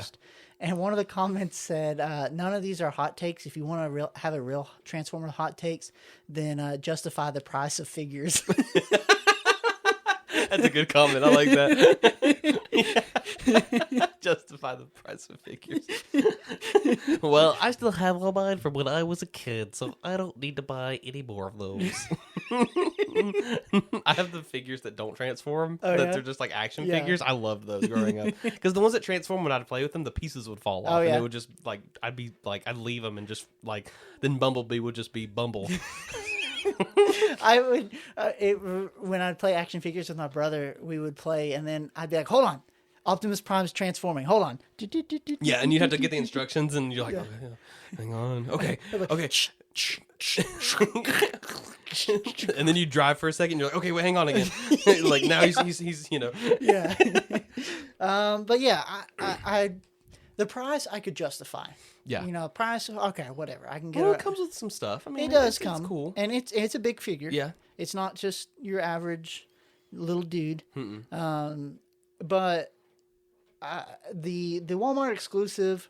If I was a bigger action figure collector, I would probably be a little bit more annoyed, and I think you probably are a little annoyed. Yeah. But it could be a good thing. Could be. Maybe people might pick it up and be like, "Hey, what is Absolute Batman? Why is this dude 6 feet tall and 400 pounds?" Yeah. Could be a good thing. Yeah. But I have a feeling most people who buy McFarlane figures, anyways, are just dudes like you and me who just want to play with action figures as an adult. Right. Yeah. Which So- is what I do every day. Yeah. Right?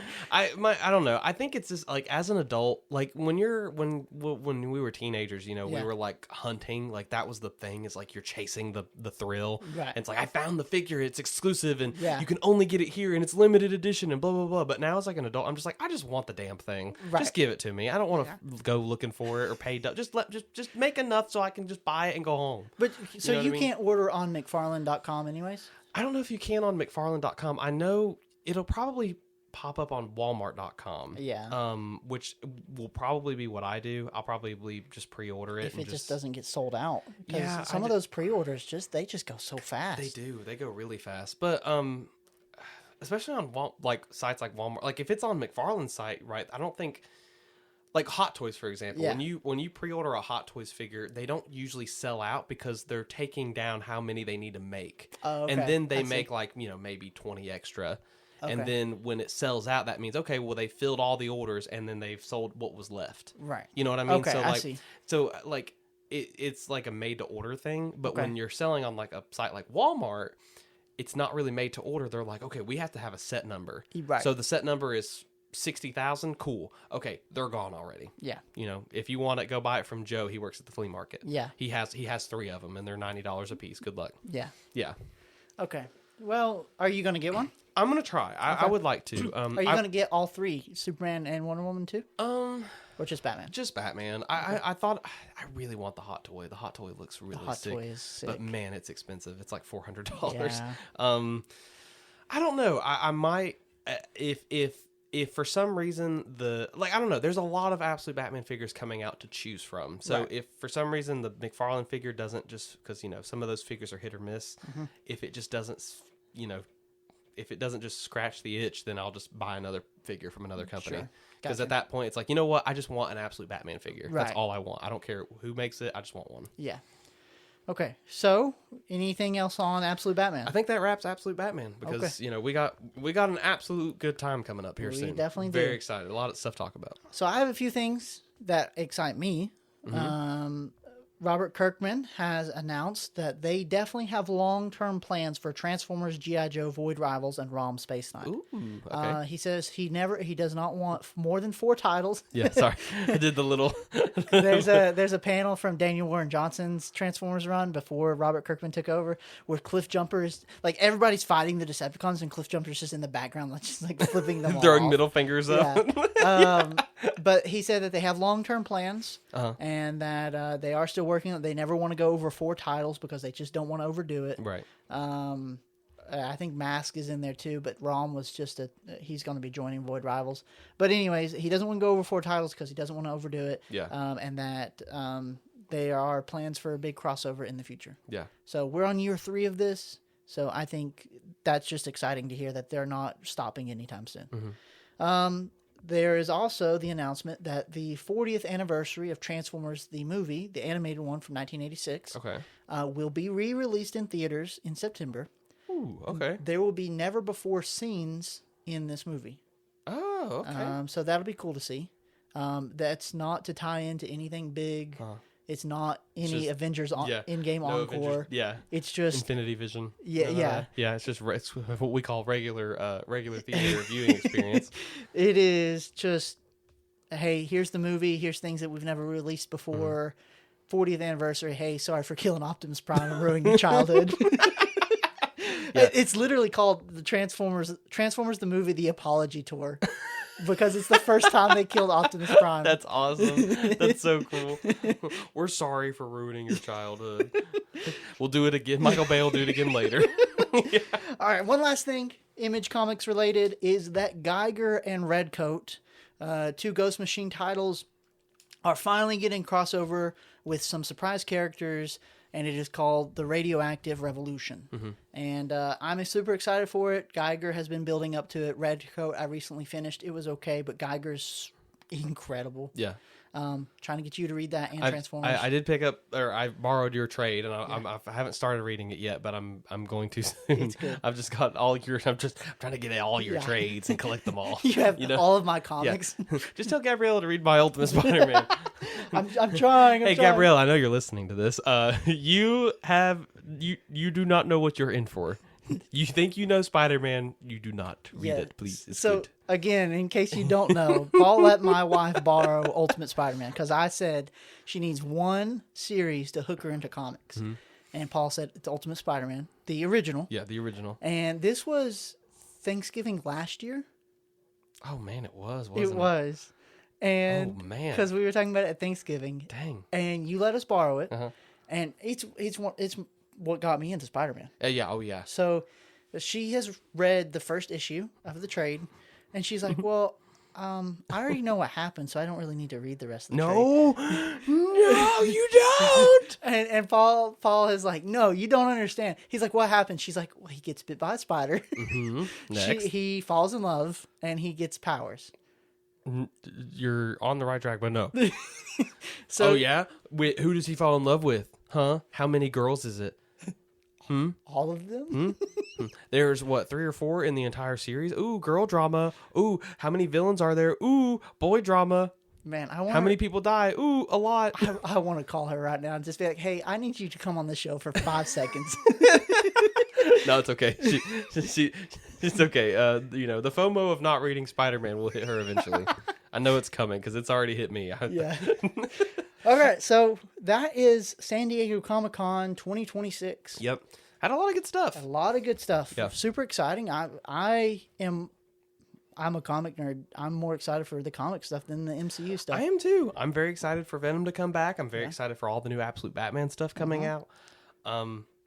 Things are looking up for me, champ. Yeah. Things are looking up. Tomorrow they announce like one more day is getting retconned, and you're like, is there anything greater in this universe? They're like, well, MJ's going to be back in the Venom book. Oh yeah, Al Ewing has one more story to tell.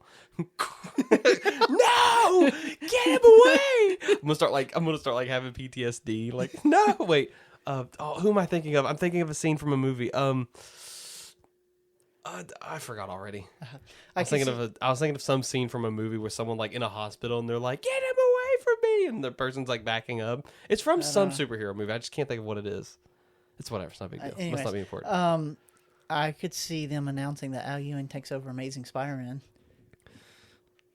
What if Al Ewing takes over Amazing Spider-Man, but he gets Peter Parker and Mary Jane back together? Honestly, he clearly, that's the thing. He clearly wants to write Spider-Man because when he was writing Venom, he was just making that the Spider-Man book. Right. Because, that's when he made Venom. That another one of those little arcs was when Venom turned into Spider-Man Venom or whatever, which that's getting its own solo series. The Amazing Venom is what they're calling it, and I'm not getting it. Nope. I'm not reading that garbage.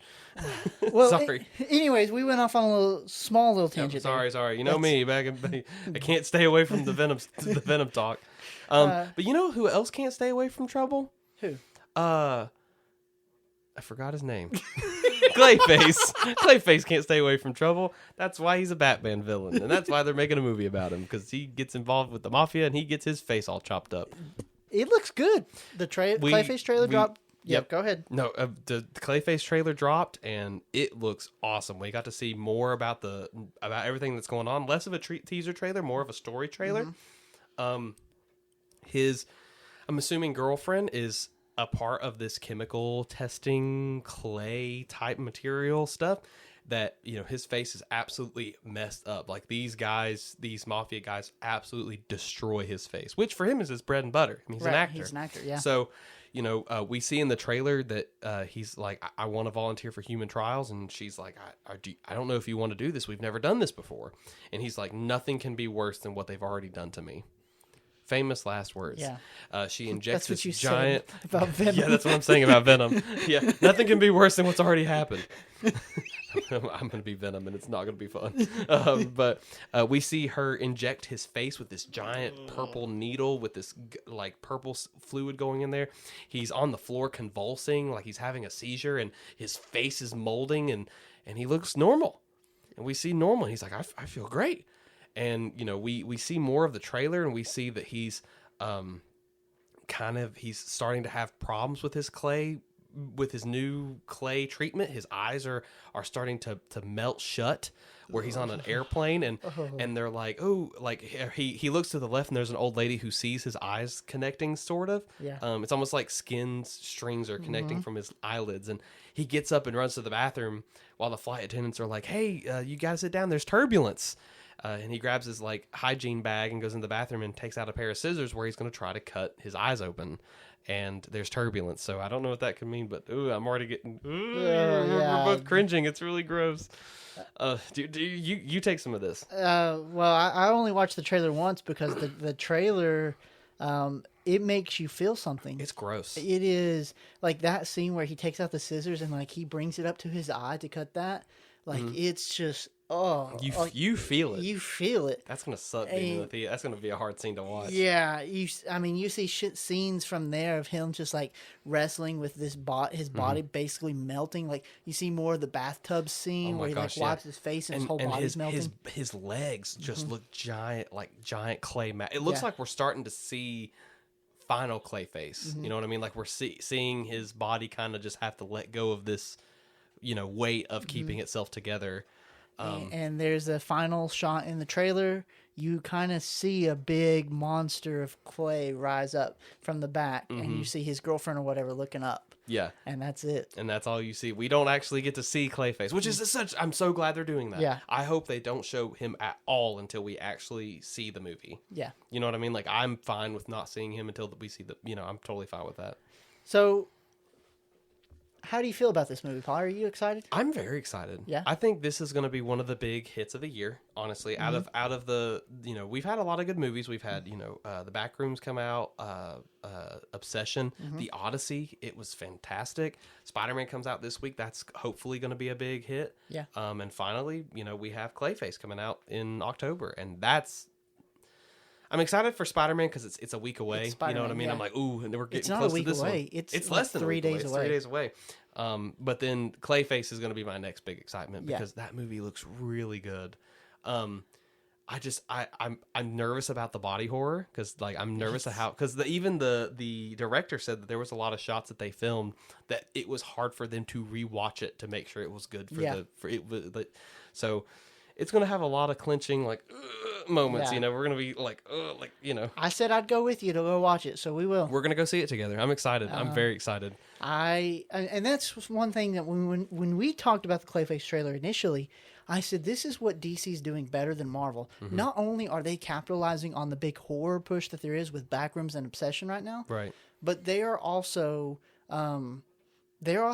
putting out trailers that make you feel something. Oh, yeah. With the Doomsday trailer, it was just like, oh, here's another cameo. Here's another cameo. Yeah. Oh, hey, you haven't seen these guys in a while. Yeah. Aren't you glad to see them? Well, it's like this is like a story, you know? Like it feels like we're not just like not every superhero movie needs to be this event with like like Spider-Man, look Punisher's in it, and look Hulk's in it, and Sadie Sink's in it. Like, but it's this like this is a guy trying to figure himself out. Yeah. You know what I mean? And that's what I just want. Like, I like the big stuff. I like the big epic events, but I also want something down to earth and something grounded and scary. And a character like Clayface is a perfect movie to do a horror movie on. Yes. So I'm beyond excited for it. I'm excited too, though I don't like horror and body horror is like, but I'm gonna watch it because it made me feel something. Whether that wasn't a good feeling, but it was a feeling that I like. Hey, you have hooked me. Yeah. I'm interested in the story you are going to tell. So I'm going. Yeah. You're going to get me in the seats. We're going to go and we're going to have popcorn. We're going to Clayface popcorn bucket. It's just going to be a big, we're going to make it ourselves. Just going to buy a big old thing of clay and just, that's going to be our bucket and that's going to be it. But I don't know. I'm excited. I'm excited. It's probably going to be, I'm honestly, once that movie's done and over with, because also that's the same month we're getting the new Venom launch, we're getting Clayface. By the time that's over, it's going to be like, okay, all that's left is Doomsday. Yeah. Yay. I think DC really needs this movie to succeed. Not that I've not seen Supergirl yet, but after the trashing that Supergirl got, how people are kind of frustrated with the Lanterns, which comes out this month in August, and there's not enough green. I think people are kind of, they're not to the state of Marvel yet, but they're just like, hey, DC, you guys could be so much better. I think Clayface is their opportunity to show we are different from Marvel because we're telling different types of stories than just your generic superhero films. Right. And I think DC needs this to succeed. Yeah. I mean, I'll still watch Superman next year because I love Superman. I'll watch Batman Part 2 and then wait another 20 years for Part 3.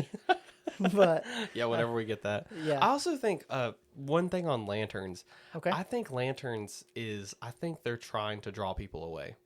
What do you mean? Let me rephrase. Okay. I think they're trying to make it look dull and they're trying to make it look not appealing. I think that is their goal. Because I think when it comes out, it's gonna have this surprising shock transition.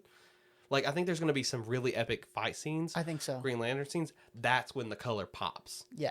You know what I mean? Like, it's just, and it's like, they're showing all this dullness to be like, do you really think that we would fully go through with this? Yeah. And then they could. I'm not a big Green Lantern person, so they could. One of my buddies, he's super excited about it. So we'll see.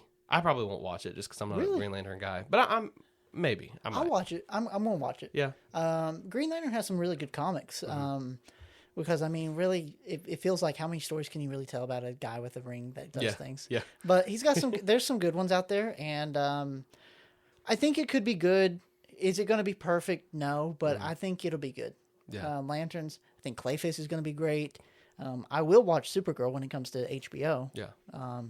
Whether it's going to be good. I think Superman 2 is going to be phenomenal, and I think Batman Part 2 is going to be incredible too. Oh, for sure. I still have not watched the first one, but I'm excited for the second one. It's so good. But yeah, so that's Clayface. That is San Diego Comic-Con. That is everything, Paul. That is our big surprise episode. So thank you guys so much for listening. Here in the next week or 2 weeks from now, we're going to be doing our Spider-Man Brand New Day review. So keep an eye out for that. That's actually going to be the next episode coming next. So this just kind of popped up when we realized that there was a lot coming out with Comic-Con. So, but thank you guys. Huh? We have one last announcement. What?